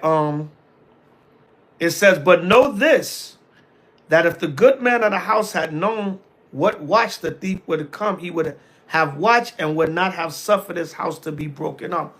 Always keep under yourself. You know what I'm saying, Israel? You know, like I said, to the best of my ability, man, I fear the Most High, man. I'm like, Most High, man, I want to, man. You know, I get into my little zone, meditate. I'm like, Lord, I want to be right, man. I don't even want any appearance of evil, man. And Lord, anything I have done wrong, I want to repent 10 times over for it. And that's the spirit we got to be in because we getting closer to the time. Therefore, be ye also ready, for in such an hour as ye think not the Son of Man cometh. Are you ready? That's why I picked that title of the class, because I wanted to give precepts that was word for word. Are you ready? Are you going to be ready? World War III? Maybe. But are you ready? All right. Who then is a faithful and wise servant, whom his Lord have made ruler over his household, to give them meat in due season? And one thing, Israel, you got to understand. You got to understand something. The Most High is going to reward us. You're not doing all this in vain. That's another reason why a lot of Israel go, because they feel they're not getting nothing out of this. I can tell you a personal situation, but I don't want to get too personal. I know somebody that stepped away from this truth because it wasn't bringing them no money. It is what they could say whatever, but that's what it was. Being in this truth wasn't fulfilling them financially. And guess what? I've seen a lot of brothers and sisters do that. And a lot of them step away from the truth and they still don't get fulfilled financially. They blame it on the Most High in this truth, and they blame it on other Israelites, like we're going to read when we go down. They blame it on you that they're not financially where they want to be in this world. Get off your ass and get that. Don't blame it on me. Oh, you're the elder. You're supposed to have 10 businesses set up for us. I don't have every idea. You come with the idea. Maybe we can invest in your idea and you make the money for the nation. Yourself, your family. Right? Stop cursing on my live or I will block you. All right? Even though you just put the initials, but don't come up here disrespectful. I will block you. I said I will address what you said in a minute. Don't come up here disrespectful, man. All right? Let's continue on. Verily I say unto you that he shall make him ruler over all his goods. And if that evil servant shall say in his heart, my Lord delayeth his coming, and shall begin to smite his fellow servants and to eat and drink with the drunken, the Lord of that servant shall come in a day when he looketh for not for him, and in an hour that he is not aware of. Right? See that? The Lord said, look, you start to fight, you start to smite your fellow servants. A lot of times Israel, the things that they're unhappy about in their personal lives or what they feel they're not getting out of this truth, they'll start blaming that on, they'll start taking their anger and frustration out on other brothers and sisters. And that's why you'll see people leave the truth and they'll curse out the camps. They'll curse out the elder. They'll curse out their ex-wife or husband if they was in a relationship or whatever the case may be. Right?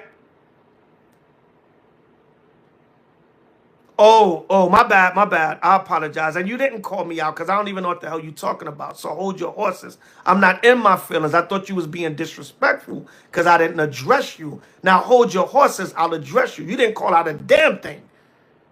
All right? Don't confuse my passion for being in my feelings because a lot of you Israelites are gainsayers. Just be easy and I'll get to you. I thought you was being disrespectful on my live. That's all I'm saying. Kali El Israel, whoever you are. All right, now, I'm almost done. The Lord of that servant shall come in a day when he looketh not for him, and an hour that he is not aware, and shall cut him asunder and appoint him his portion with the hypocrites. There shall be weeping and gnashing of teeth. Do you know a lot of times there was people powerful in this truth, and they fell off, and guess what? You see them, and it's sad, man. It's weeping and gnashing of teeth. It's like, damn, I remember that brother was in the spirit. I remember that sister was in the spirit. Damn, look at them now. They went back in the world. They look all jacked up. They bugged out. They got spirits on them. They under doctrines. It's sad. And you be like, damn, I remember that brother was in the spirit. I remember that sister was in the spirit. You know, so I heard a story I wasn't in the school back then, but in 1992, the first Iraq bombing, brothers in the school thought it was World War III. This was back in 1992 when the Bush administration first bombed Saddam Hussein. And then the war ended in like 2 weeks. From what I heard, I was told, I wasn't in the school at the time, but I got testimony. I heard there was brothers that took their garments off and went back in the world and said, this is not the truth. And to be fair, one of the leaders and elders in the school, this was before I came into the school, they said one of the leaders or elders in the school said that it was the Armageddon. That was the start of World War III. And when the war ended, stuff kind of went back to normal. From what I was told, brothers took their garments off and went back in the world. See, one thing about us, certain things that our elders in One West might have been wrong on, we just went back over the scriptures and we just prayed to the Most High to give us a better understanding. And we just chalked it up to the elders went off, but that's just the knowledge they had at the time. Maybe they didn't do it purposely. That's just all they understood. One man plant, another man water, and the Most High bringeth the increase. All right? The year 2000. In the Passover in 1999, me, rest in peace, Bun Lawyer, a brother by the name of Tawabra Basadar, and I'm Nawala. We was like the 5 leaders of the camp back then, the old H.O.I, back from the late 90s, 2000s. We went back over, we re-examined the scriptures, and we said, wait a minute. Yahweh Shah said, no man's know the day or the hour. Maybe our elders, they wanted Yahweh Shah to come in 2000, but they were wrong about that. So we went back and we admitted, yo, that was wrong. And we was humble. We gave our elders the benefit of the doubt. Maybe that's just how they, because the way they broke the scripture down, it could seem like it's saying that. But then we had to get deeper understanding. And guess what? We didn't hold that against our elders. We said the Most High just gave the next generation more understanding. It's 25 years later, we still here. Yahweh Shah didn't come in the year 2000. But we didn't leave the truth. We just went, examined the scriptures, and we kept on teaching. Matter of fact, on January 1st, 2000, we was in Times Square holding camp. And that's not to boast or brag. But we was like, look, it's the year 2000. Christ didn't come. We still doing the work. All praise to the Most High Mashiach Yahweh Shah. And that's not for bragging rights. All right, that's not for bragging rights. So you still got to stay in this work, man. That's my point, all right? Galatians 6 and 9, and then Luke, and then I'm going to close out on that, get into the new moon scriptures. Galatians 6.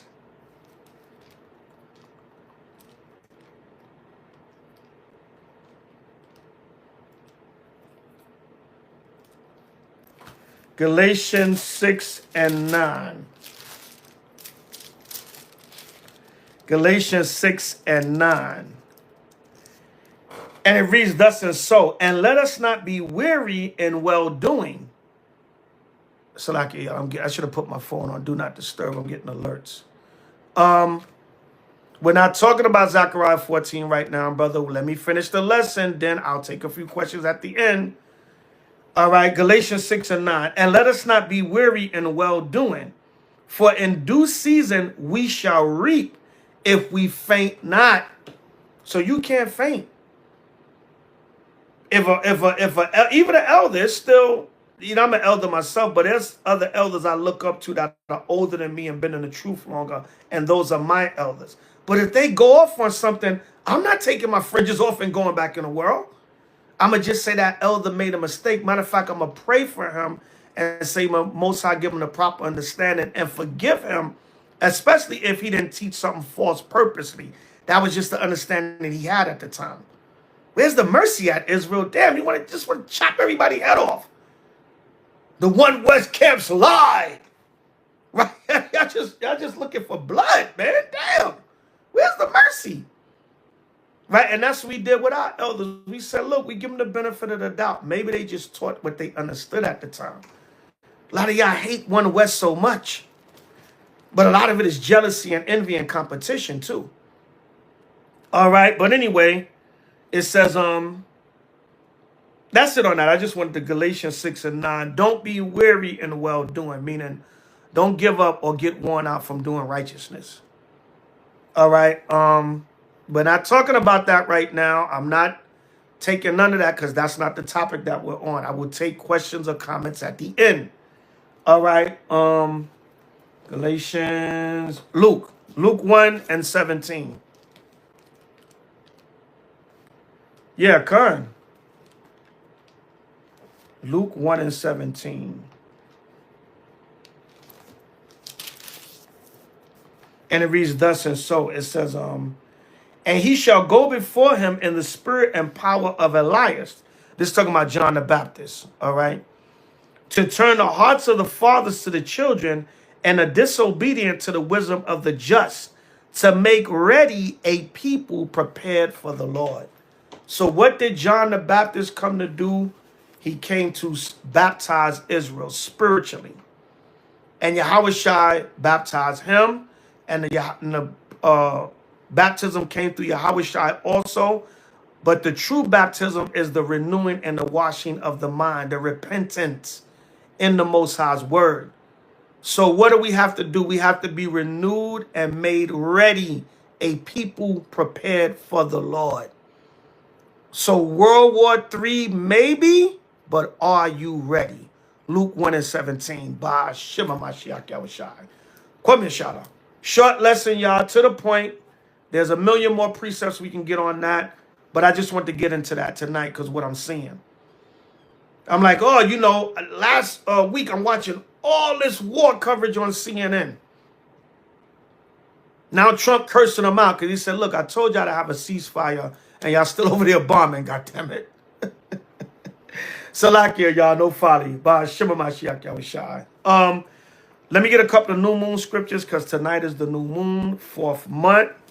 Let's go to Numbers 28. And let me show y'all something, right? Numbers 28 and 11. And then I'm going to jump down to Numbers 29 and 1. Right now, I was dealing with a brother a few years back. A brother was saying that you guys are going off. You're teaching the people wrong. You camps, you One West camps are teaching the people wrong because we're not supposed to keep the new moon. The new moon is not in the law. But if you know what the law is the first 5 books of the Bible. Genesis to Deuteronomy, what is called the Torah, Tawarah in the ancient Paleo-Hebrew, which is instruction. All right?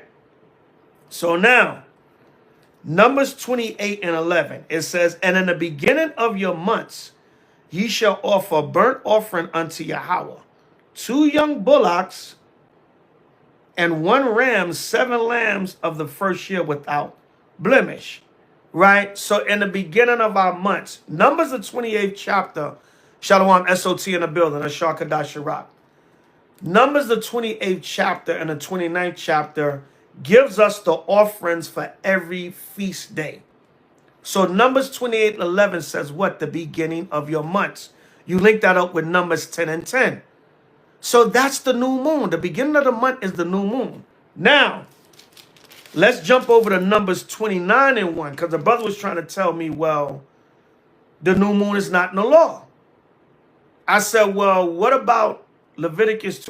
He was trying to say Leviticus 23. It's not, because a lot of Hebrews feel the only feast days we're supposed to acknowledge are in Leviticus 23. So I said, what is Leviticus 23? 23 to 25. That's the memorial blowing of the trumpets, but that's the new moon, the 7th month. That's the high new moon. But he tried to say, well, it doesn't say anything about regular new moons in there. I said, yes, because the law in Numbers 10 and Numbers 28 gives you the law of the regular new moon. So you can't just confine the Most High to Leviticus 23. Yes, the major feast days are listed there, but he gave us other feasts. He added feast days and days of celebration. All right, so Numbers 29 and 1. And in the 7th month, on the first day of the month, which would be the new moon, 7th month, ye shall have an holy convocation. Ye shall do no servile work. It is a day of blowing the trumpets unto you. And remember, a lot of times we call it the Feast of Trumpets or Memorial Blowing of the Trumpets. But that's the first day of the 7th month. So Numbers 28:11, we read in the beginning of your months, plural. So every beginning of the month is a new moon. It's a day of celebration and the law that we're supposed to keep. Everybody understand? By Hashem Mashiach Yahushai. I just thought about that tonight because I said it's the new moon. I remember the conversation me and a brother had. So if they ever come to you and say you're not supposed to keep the new moon, it's not in Leviticus 23, you got to go to Numbers 10 and 10, Numbers 28 and 11, and then Numbers 29 and 7, and then go back to Leviticus 23 through 25. Everybody understand? Give me a con 777.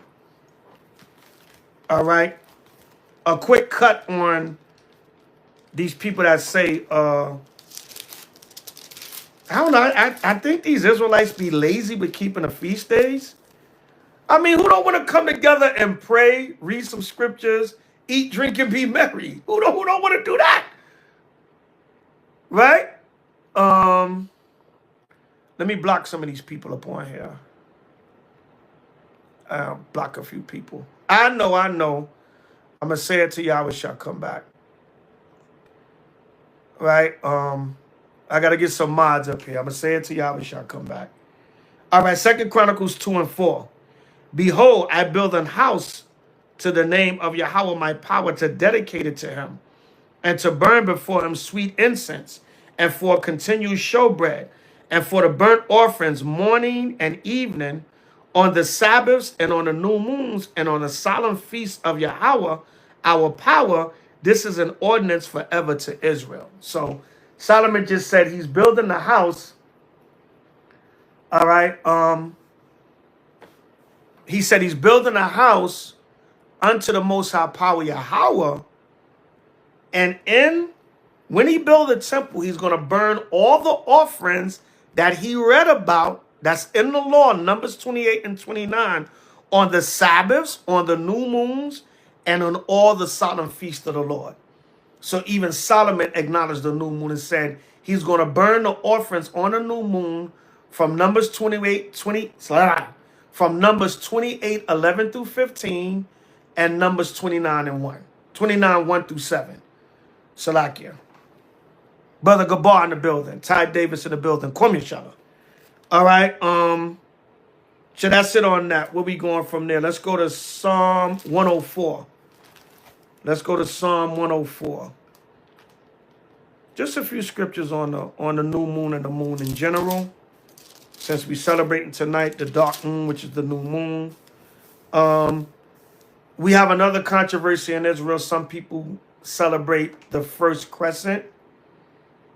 Right? The crescent moon, which is 2 nights. It will be 2 nights from tonight.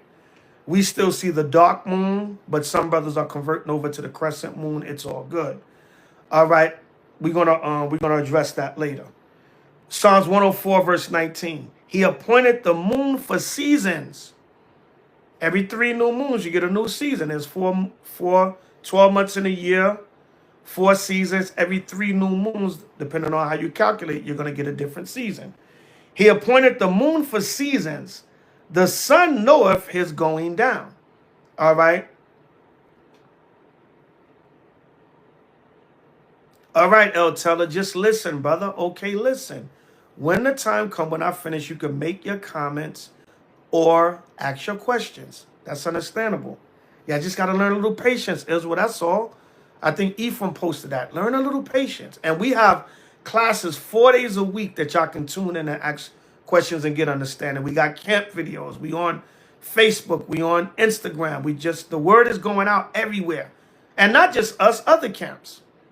All right. So that was Psalms 104 and 19. On the new moon feast, you can also read about different ordinances of the moon. You don't just particularly have to read about the new moon per se.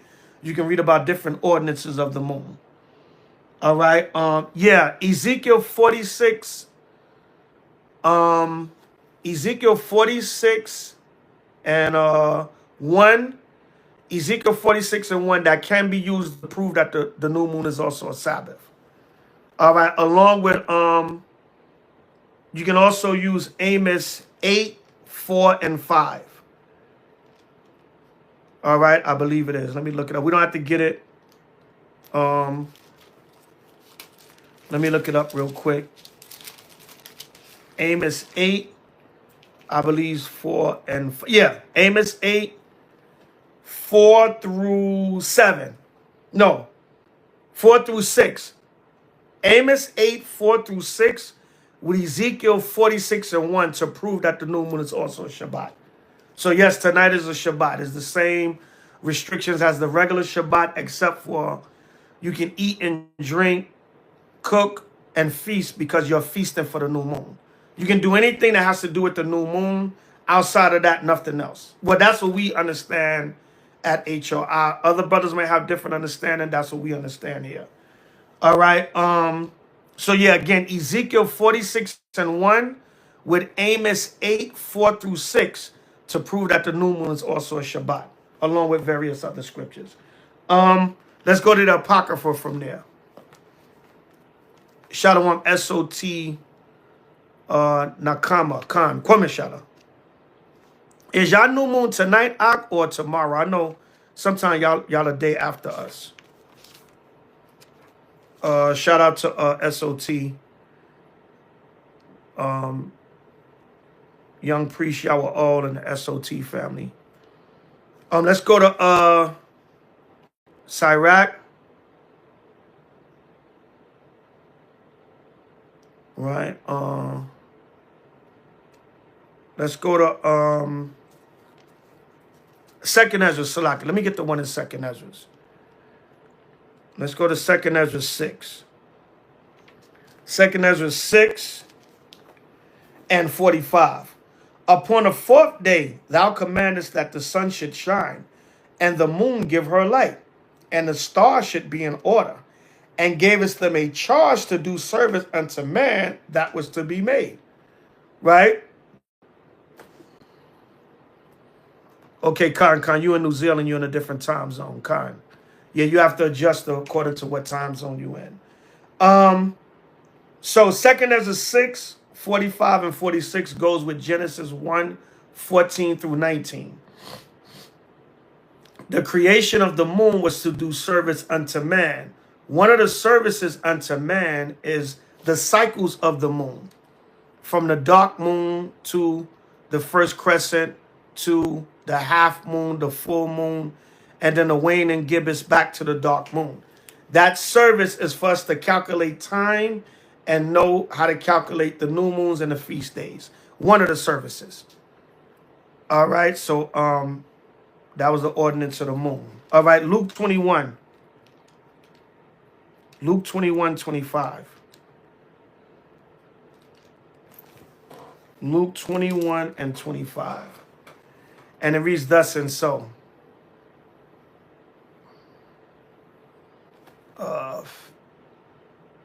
I'm going to block some of these people. They, again, asking questions that have nothing to do with what we're talking about.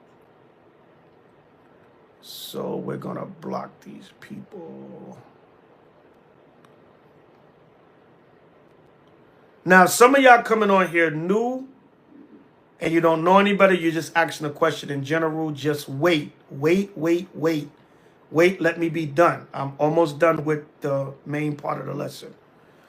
Okay, Khan, y'all doing good. The viewers match the likes. Salakia. Let me get some power in here. So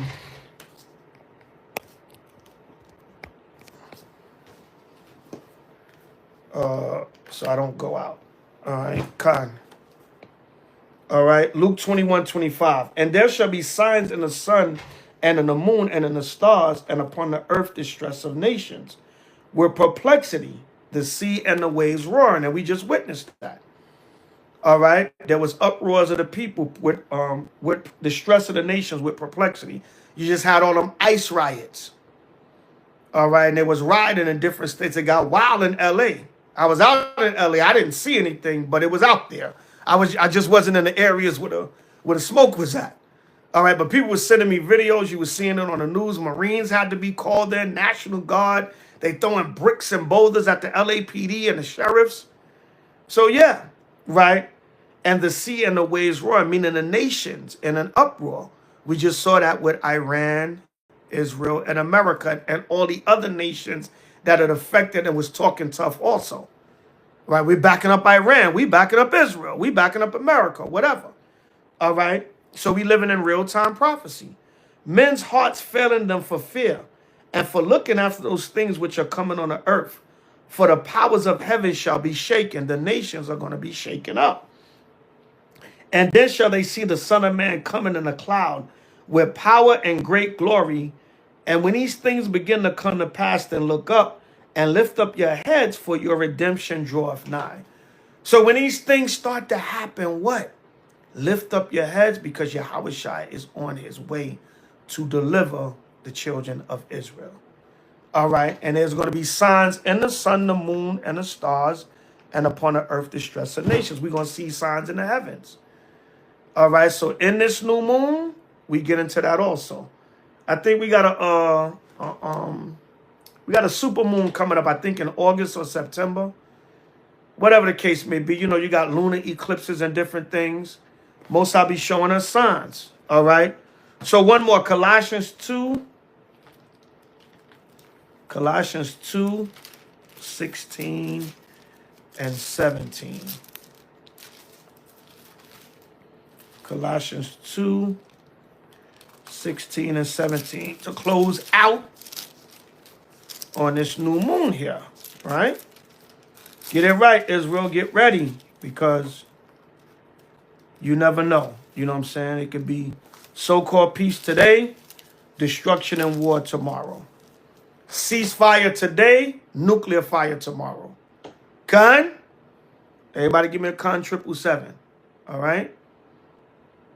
So, Colossians 2 and 16. Remember the scriptures say in Isaiah 33 and 1, woe unto thee that spoilest, and thou was not spoiled, and that dealt treacherously, and they dealt not treacherously with thee. When thou shalt cease to spoil, that's when you're going to be spoiled. We don't have to get to Isaiah 33 and 1. I like to use scriptures word for what they be saying in the media. All right, Kern? Colossians 2:16. Let no man therefore judge you in meat or in drink, or in respect of an holy day, or of the new moon, or of the Sabbath days, which are a shadow of things to come, but the body is of Yahushua. So what are we doing? We are rehearsing the righteous acts. Some of y'all, you got a different understanding. You be condescending with it. Why you got to talk to brothers like they're less than you because they have a different understanding? Especially if a brother's sincere. I see a lot of y'all up there, you boasting and bragging that you got the right new moon. All right, bring out your doctrine and your strong reasoning and present it to brothers. Well, why the pride got to be there? Why you got to talk down on brothers? Why you got to be condescending? Even if you feel a brother's getting proud and stubborn and you don't know what you... Hold on, brother, wait a minute. I've studied and I research, and this is what I came up with, and I believe. Because who the hell told you you're right? You're not Yahushua. You're right according to your research, and yes, you might be right. When Yahushua come back, he might be like, you did the right study and you got it. But who the hell are you? Israel needs to humble themselves. Even as an elder, if I catch myself being too proud, I check myself. Humble your ass down, Zabak. So brothers, man, chill out. Why a brother got to be less than you because he got a different understanding? Like I said, especially if the brother's sincere. That's the way I see it. You got to make mockery and ridicule. And some of y'all think that's cool. Oh, come on, brother. We just having a little fun. It's just a competitive spirit. Is the Sabbath based on a new moon? No, we don't teach that here at H.O.I. We don't believe in a lunar Sabbath. Those that do, fine for them. That's according to their research. But no, we don't believe in a lunar Sabbath. All right. But yeah, you got to stop that doctrine pride, Israel, because the Most High going to humble y'all. All right, your new moon is 2 days later than mine. You go by the first crescent. When you see the moon, when you see the new moon, that's when you know it's the new moon. Okay, fine. I still believe it's the dark moon. I believe it's new when it's dark. So humble yourself. Okay, I did research. I think I got the right understanding. Yo, the best thing y'all could do is just put your information out there. You ain't even got to go back and forth with brothers. I know debates are healthy because you can see both sides of the argument, even though a lot of debates are pride and doctrine pride fest. That's what I call them. They're doctrine pride fest. It's a doctrine pride festival, but a debate can be healthy because you can understand both sides of the argument. And you can say, I don't agree with this side, All right. Yeah, it's a big clubhouse debate. That's what Israel want to talk about. Israel love, oh my goodness, it gets disgusting. Because we focus on the wrong thing, even with this Bible in our hand and this truth. We focus on the wrong thing, that pride, ego, competition. Oh man. All right, but yeah, be humble with your doctrine. If you discover something in the spirit, bring it out. The best thing to do is make a video about it, and those that gonna see it, gonna see it. Those that gonna disagree. Some brothers may not even watch it. They may be like, brother, I'm solid in what I understand. No, I'm not being proud of nothing, but I'm a hold fast to Yahweh shall come with all what I was already taught and what I still understand.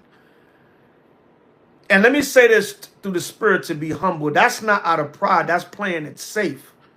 A lot of times that's playing it safe because you never know. You don't want to be tossed to and fro with every wind of doctrine. Man, no, I'm solid in what I understand. May the Most High have mercy. I may check it out, brother. I may not. Pray for me that I don't just stay in the wrong understanding purposely, that the Most High open my eyes. And if Yahweh shall come back and I was wrong on how I taught something, may the Most High Yahweh shall have mercy and I still make it into the kingdom. That's it, brother. You going on Facebook, YouTube, Instagram rants, Clubhouse rants, proud, being negative, proud, condescending, going back and forth, getting disrespectful, getting reckless, all kinds of madness, man. We got to stop that, Israel. Colossians 2:16. Let no man therefore judge you in meat or in drink, or in respect of an holy day, or of the new moon, or of the Sabbath days, which are a shadow of things to come, but the body is of Yahweh Shai. I don't believe in a lunar Sabbath, but I don't go around mocking brothers about that. I may tease brothers a little bit. Hey, what day is your Sabbath this month, Ak? All right, every Tuesday you can't do this. But it's just all in fun. But I don't go on a campaign of mocking and ridiculing and belittling people. No, I just don't see it. It don't make sense to me. But to brothers, well, show me a Friday night Sabbath in the Bible. Show me where it says Friday night. That's their understanding. To them, they don't see, Yeah, man. We all need to humble ourselves, brother. It's all good. But all I'm saying is when it comes to, we know there's passion, right? You're passionate about what you believe in. You're Jude 1 and 3, we supposed to earnestly contend for the faith. You're supposed to defend the gospel. We understand that. But there's still a way to do it in humility and love and respect for your brother and sister, even if you disagree. That's all I'm saying. By Shema Mashiach Yahushai. And you can't tell no brother or sister, Most High going to kill you when he come back because you don't see it. He going to kill you. You can't do that because your ass could be wrong and the angels might kill you. So humble yourself and watch your words. Every idle word you shall speak, you're going to give account thereof in a day of judgment. By Shema Mashiach Yahushai. So with that, World War III, maybe, but are you ready? Bars by Shema Mashiach Yahushai. All right, and new moon, 4th month. Just a few scriptures on the new moon. Come inshallah. All right, so any questions or comments? It's late. I'll take a few. Any questions or comments? I'll take a few. But I want to go back. What was that, brother or sister? I don't know if that's a brother or a sister. Kellyo Israel, are they still on here?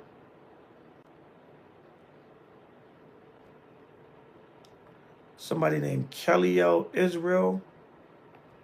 Okay, Kellyo Israel, are you on there? And explain, if you're still on there, explain what you was talking about. I don't want to misquote you. Your comment is kind of far up. I have respect to persons in judgment. Are you still on there?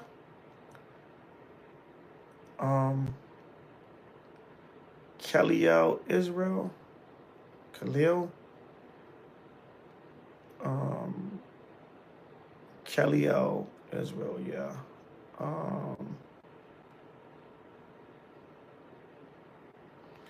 I notice you're selective in judgment as well. Let me see if I'm not going to answer. I'm selective in who I rebuke. Give an example. Swag Society. Give me 1 second. Do you believe it will be less than 1/3 saved in America? There's 110 million of us in America. The 144 and the 1/3 gonna come from all over the earth. Kelly L. Israel. Who are you, a brother or sister? And are you from a camp? You said yes. I noticed you're selective, extremely selective in who you rebuke. Give me an example. I underbar Swag Society. Give me an example of who I selectively rebuke.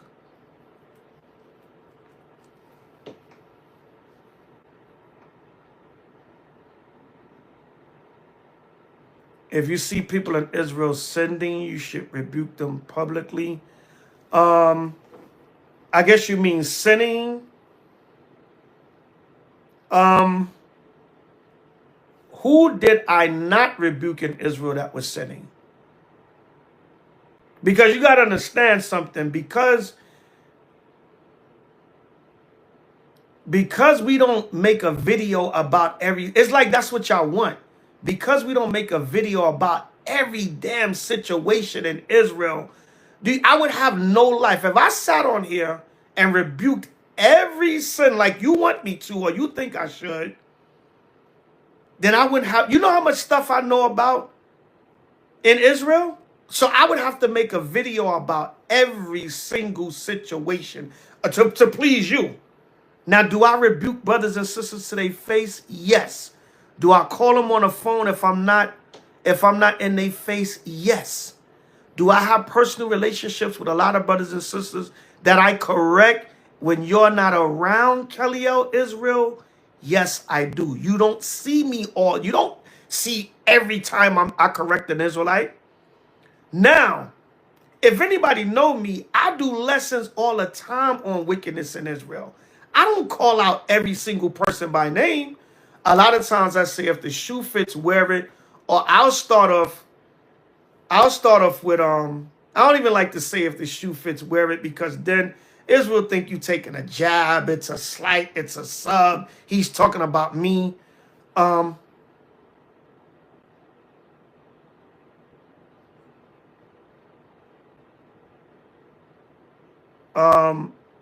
Okay, if that makes you feel better tonight, then fine. Okay, Kelly L. Israel. If that makes you feel better. So be the example. I want to see the video where you rebuke every form of sin that you see in Israel. All right? And I know what you're doing. I know what you're really doing. But let me finish what I was saying. Right? A lot of times what I do, I see stuff going on in Israel and I'll see several incidences of it. No, I'm not going to sit there and make a video about 20 different damn people. What I will do is I would say I see something going on in Israel and I'm going to address it. And guess what? Them 20 people, it might be 200 other people. For example,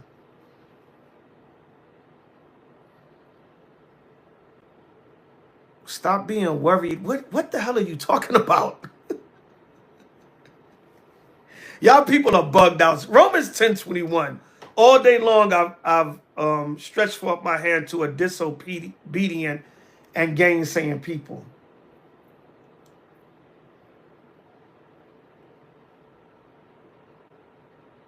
Yeah, it is about you feeling better. Because first of all, I didn't finish explaining myself, and you still gainsaying on the comment board. I didn't even finish explaining myself. You just want to have something that you can say that I'm selective with judgment in Israel, which you don't know me, brother, sister, whoever you are.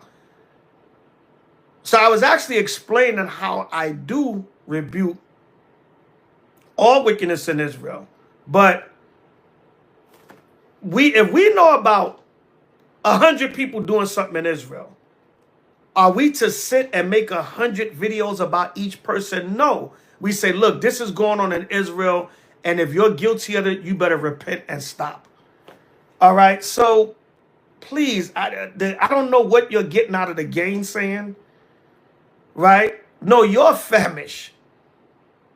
All right? That's what it is. You probably want me to talk, you like a lot of people, you want me to talk about a specific situation that you lusting after to hear about. That's what it is. But there's stuff that go on all over Israel. There's stuff that goes on in private that people don't know about, that we deal with, rebuke, and counsel people in person. And no, we don't take that public because we deal with those people in counsel. All right? I'm not worried about myself with what people think. You don't know me, brother, sister, whoever the hell you are. You don't know me. You don't know me. So I know what you're doing. You're talking about a specific incident or maybe a few specific incidents in Israel that you feel I should have just spoke on. You're not talking about every incident in Israel. Because if that was the case, that would be impossible. I couldn't do a video on every single damn incident I know in Israel. So you make no damn sense right now.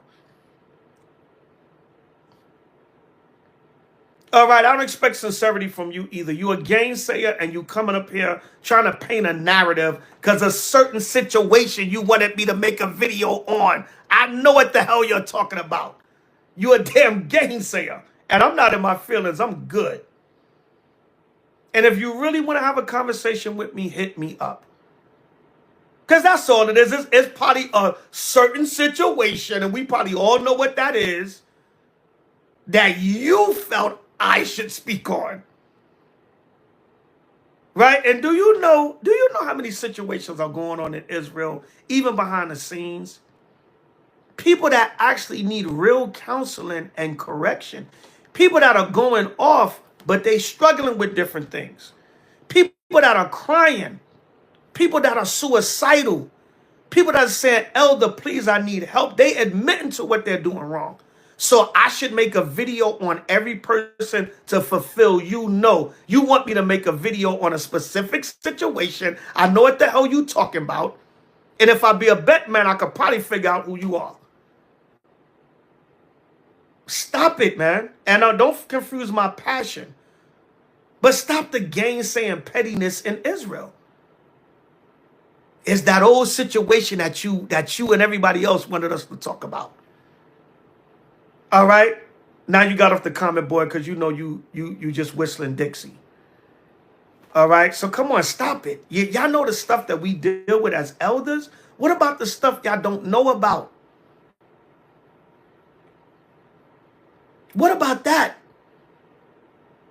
What about the people that's going through real stuff out here that y'all don't even know about? We supposed to make a video about them too. Somebody coming to us saying, listen, I'm struggling with this sin. We'll be making videos about Israel's personal sins all day. Come on, stop it. And I like I said again, and I'm going to leave this right here. I believe I know the incident that you're talking about, that I'm being selective on, that I didn't speak out about, and I made 3 damn videos on it. So stop it. Like I said, y'all don't confuse my passion for anything else, but I'm tired of these damn gainsaying Israelites. This running their damn mouth, and whoever the hell this Heliel Israel is, they don't even know me. Because I damn sure don't know you. Not you, Hillel Israel. The wicked flee. Now, I don't know. I don't even know who that person is. And they'll never come to me and have a real conversation with me. They won't. So I'm good, Israel. Don't confuse my passion for anything else. Israel always want to come, just a gainsaying damn nation, man. Right. Make a video about every wicked family member you have. You're selective of who you correct. And I know SOT soldier, Mahad, we know probably the incident that they talking about. And I made 3 videos on that situation.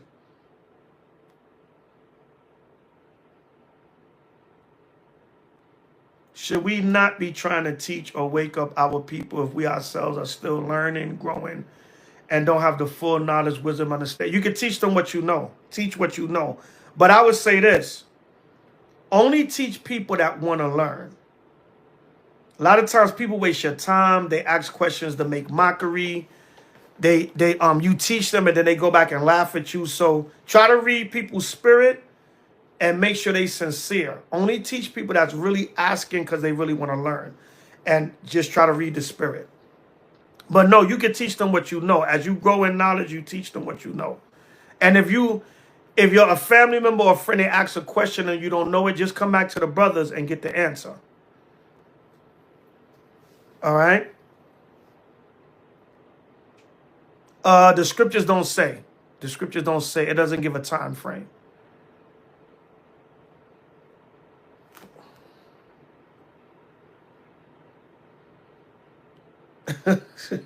you still gay. Kelly out Israel, whoever you are, hit me up. Hit me up personally. If we can have a brother to brother conversation or brother to sister. I don't know if you're a man or a woman. I don't recognize that name. You just mad because I ain't talk about that situation like you wanted me to, but I did speak on it 3 different videos. Yeah, a lot of scoffers, man. But it's all good. I'm not mad at nobody. You want to have a real conversation with me, hit me up. We can go here on a comment board, but I'm not going to be on here all night. Hit me up. We can talk about it. If I'm near your city, we can come. We can have tea, and you can talk to me, hit me in my face. Yeah, I believe Northern Kingdom is being judged because of their love for America and Blanco. And some of them actually voted for Trump. But it's also Revelation 12 and 12. Satan is coming down having great wrath because he know he got a short time. So it's signs of the times. You know, Trump said he was going to throw them out the country. He threw them out the country. Right? The scriptures say every man shall turn to his own people. And a lot of the so-called Mexicans are getting proud and saying, well, our country is better. So people are like, but why are you here? So some of them say they come here because of them. They only come here for the money. But as far as the country is, their country is better. All right, but yeah, Northern Kingdom is being judged because the white man's showing you that he's your enemy. And a lot of you love Blanco, you hate on Moreno, and vice versa. So I'm not being partial. The scriptures say in Ephraim and Judah would envy and hate each other.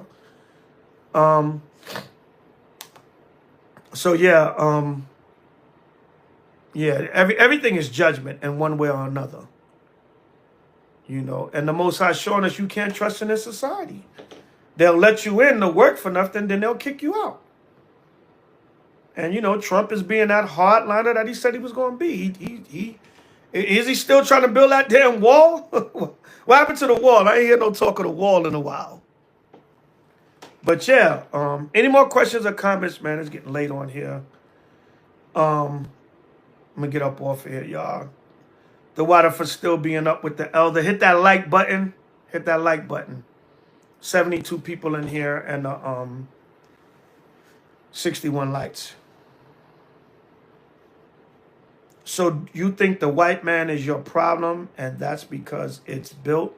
Because what's built? Yeah, the white man is our... I have a 50-50 theory. This is just my personal thing. But, hold on, Issachar.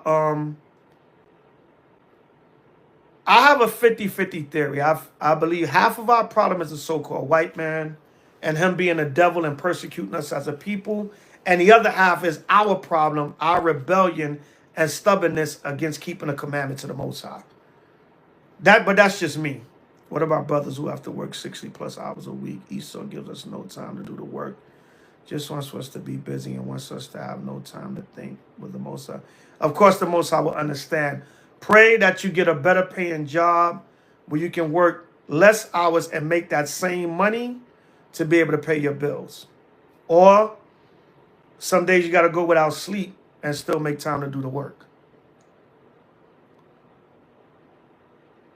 Barakatah, Brother Ephraim.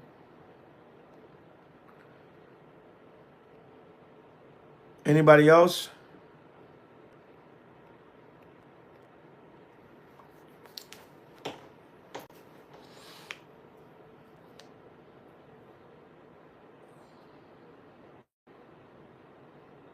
That's talking about us fighting against our enemies.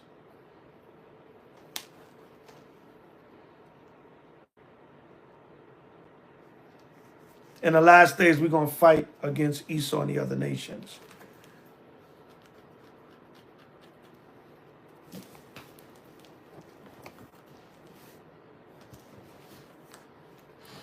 All right, anybody else? I'm about to get up out of here, y'all.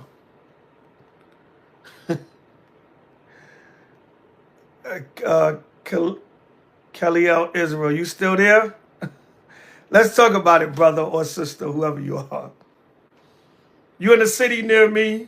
Let's talk about it. Huh? You wanted me to make 5 cuckold videos? Oh man, y'all funny, Israel. Israel something else. The next new moon is July. Good question, Kingdom Minded. July 23rd. Wednesday, July 23rd at even.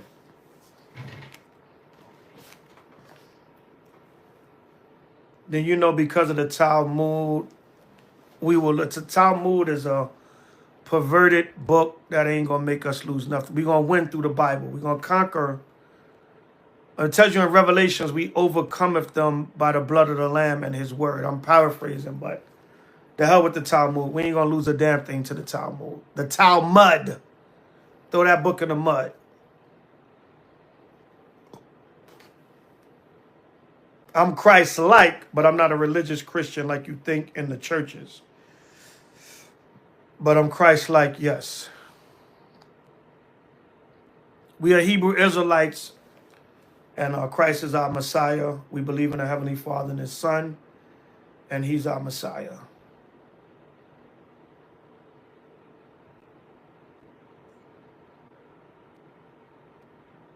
All right. Yeah, Issachar, do the best you can, man. I know working 60 hours a week. I know, man, when I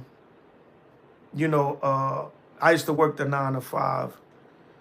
I used to do doubles, man. I used to go to work 3, 4 o'clock in the morning sometime. Don't get home till 6, 7 o'clock in the evening. You know, that's why I pray to the Most High. I just pray to the Most High that he can give me a small business where I can stay flexible. I'm not balling or nothing, but it pays the bills. But the good thing about a 9 to 5 is you know what you make. You know what you make.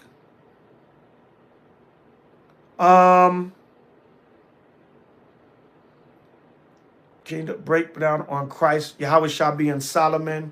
Yeah, that's the elders taught us that in One West, and I still subscribe to that. But certain doctrines we kind of don't go into sometimes because everybody may not be ready for it. But most I will, if the Spirit move us, we'll go into that. Yes. The Israelites first, then the actual other nations.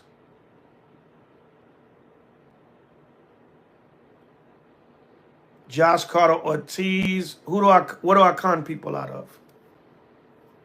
I don't con nobody out of nothing, brother.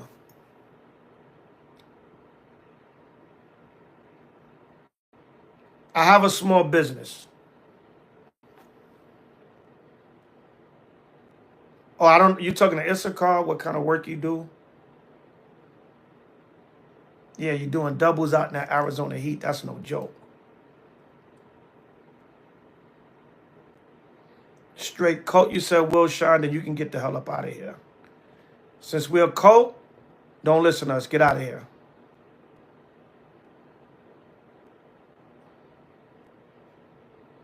You're an engineer. That's good, brother.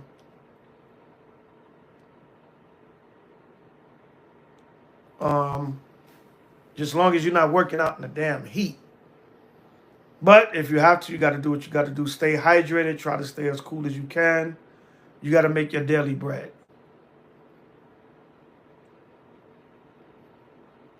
All right, that's it, family. I'm going to get out of here, man.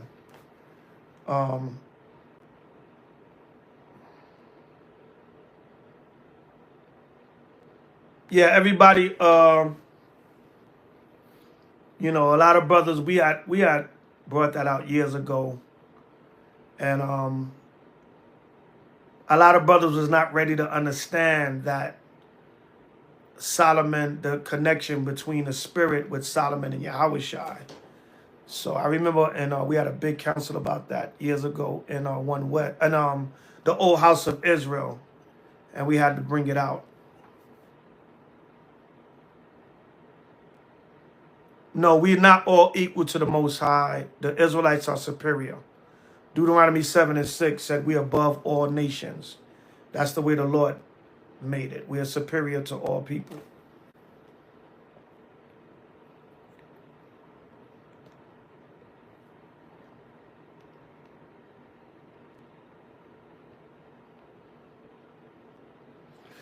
Anybody else? Khan.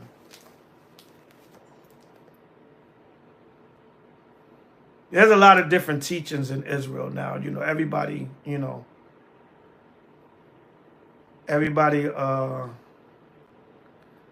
everybody's doing their own independent study or whatever. And I'm not knocking nobody, Shalom Kazak. I'm not knocking nobody because, brothers doing their own studies and whatever the Spirit showed them. Like I said, if we're wrong, may the Most High have mercy.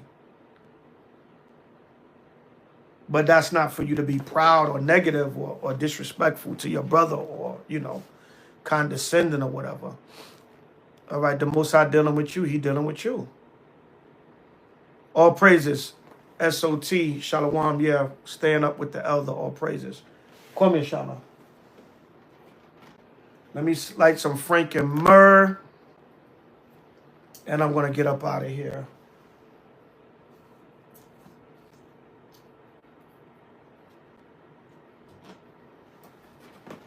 I'm going to pray out, but I'm going to pray out. I'm going to pray out privately tonight. Sometimes we pray on the video, sometimes we pray privately, but y'all can all do y'all little prayer and close out the new moon. Thank the Most High for another new moon. And all praises.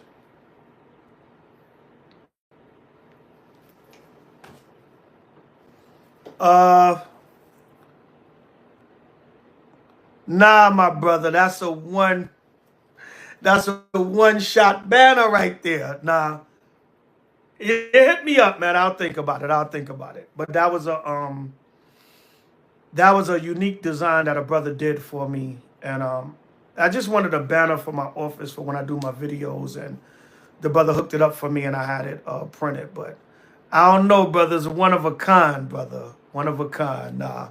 I'll think about it. But shout out to Aisha Yar, H.O.I, N.Y, and J. The brother hooked up the graphics for me and I had the banner made. My brother, you got to get your own. You can't even get your own. That's one of a kind. Nah, no folly. All right, family, I'm out of here like last year. A house blew up with fireworks. No, I didn't see that. I'll look that story up. And somebody said something about Beyonce's T-shirt. I'll look those up. I'll look those stories up. Shalom Slaughter. Sergeant Slaughter. All right, family. Kwame Ashala, we still got next. Hallelujah. Bring it out. H.O.I to them elders about H.O.I to them chariots fly. Only screaming if you mean it. Ashar Kadash Sharak. Kwame Ashala. Remember, family, it's all love. It's nothing personal. It's all the spiritual business of the Most High. Yahweh Shah said if he be lifted up, he'll, yeah, that's old school. If Yahweh shall be lifted up, he will draw all men unto us. If y'all learned one thing tonight, then the elder done his job. If you learned one thing you didn't know, if you relearned something that you knew already, if you heard some scriptures that you heard a million times, but you heard them again, then I've done my job. All praise to the Most High, Mashiach Yahweh Shai, forever and ever. Amen. Ashar Kadash Sharak. Happy new Brew moon 4th month. Kwame Ashala, we still got next. Hallelujah. Salaki. Hallelujah. We still got next. Bring it out. H.O.I to them chariots fly. Only screaming if you mean it. Much love to all you brothers and sisters in Yahweh and Yahweh Shai. It's all love to the nation. Anything, man. You need to holler at me about anything. Holler at me. We can talk.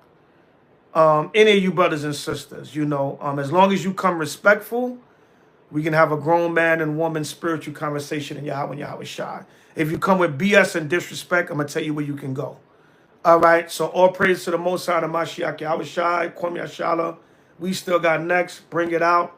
All praise to the Most High, the Mashiach Yahweh Shai, forever and ever. Amen. Ashar Kadash Arak, happy new moon, 4th month. World War III, maybe, but are you ready? Luke 1:17, Matthew 24:13. He that endureth to the end, the same shall be saved. By Shema Mashiach Yahushai. Happy new moon, 4th month, Israel. Shalom. Kun. Kwame Yashala. Kun. Oh, Salakia. Damn, I forgot one thing. Salakia. Don't forget those in the DC, Washington, D.C., DMV area, or if you want to travel, 8th annual 4th of July, White House Rebuke Camp, 12 p.m. Friday, July 4th, 2025, 12 p.m. till sundown. Also, Saturday, July 5th, 3 p.m. to 8 p.m., camp in Washington, D.C., downtown Washington, D.C., and meet and greet 9 p.m. to 2 a.m. That's July 5th, 2025, all in the Washington, D.C., DMV area. Email me, houseofisraelnyc@gmail.com. If you're interested in coming, we can give you the details. We have a room block. We have a uniformity garments that we're getting for the men and the women.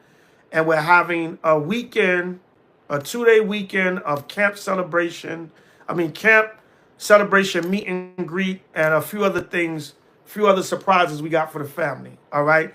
Hosted by H.O.I, also by Watchmen for Israel. We may have maybe a few brothers from SOT or other camps come through.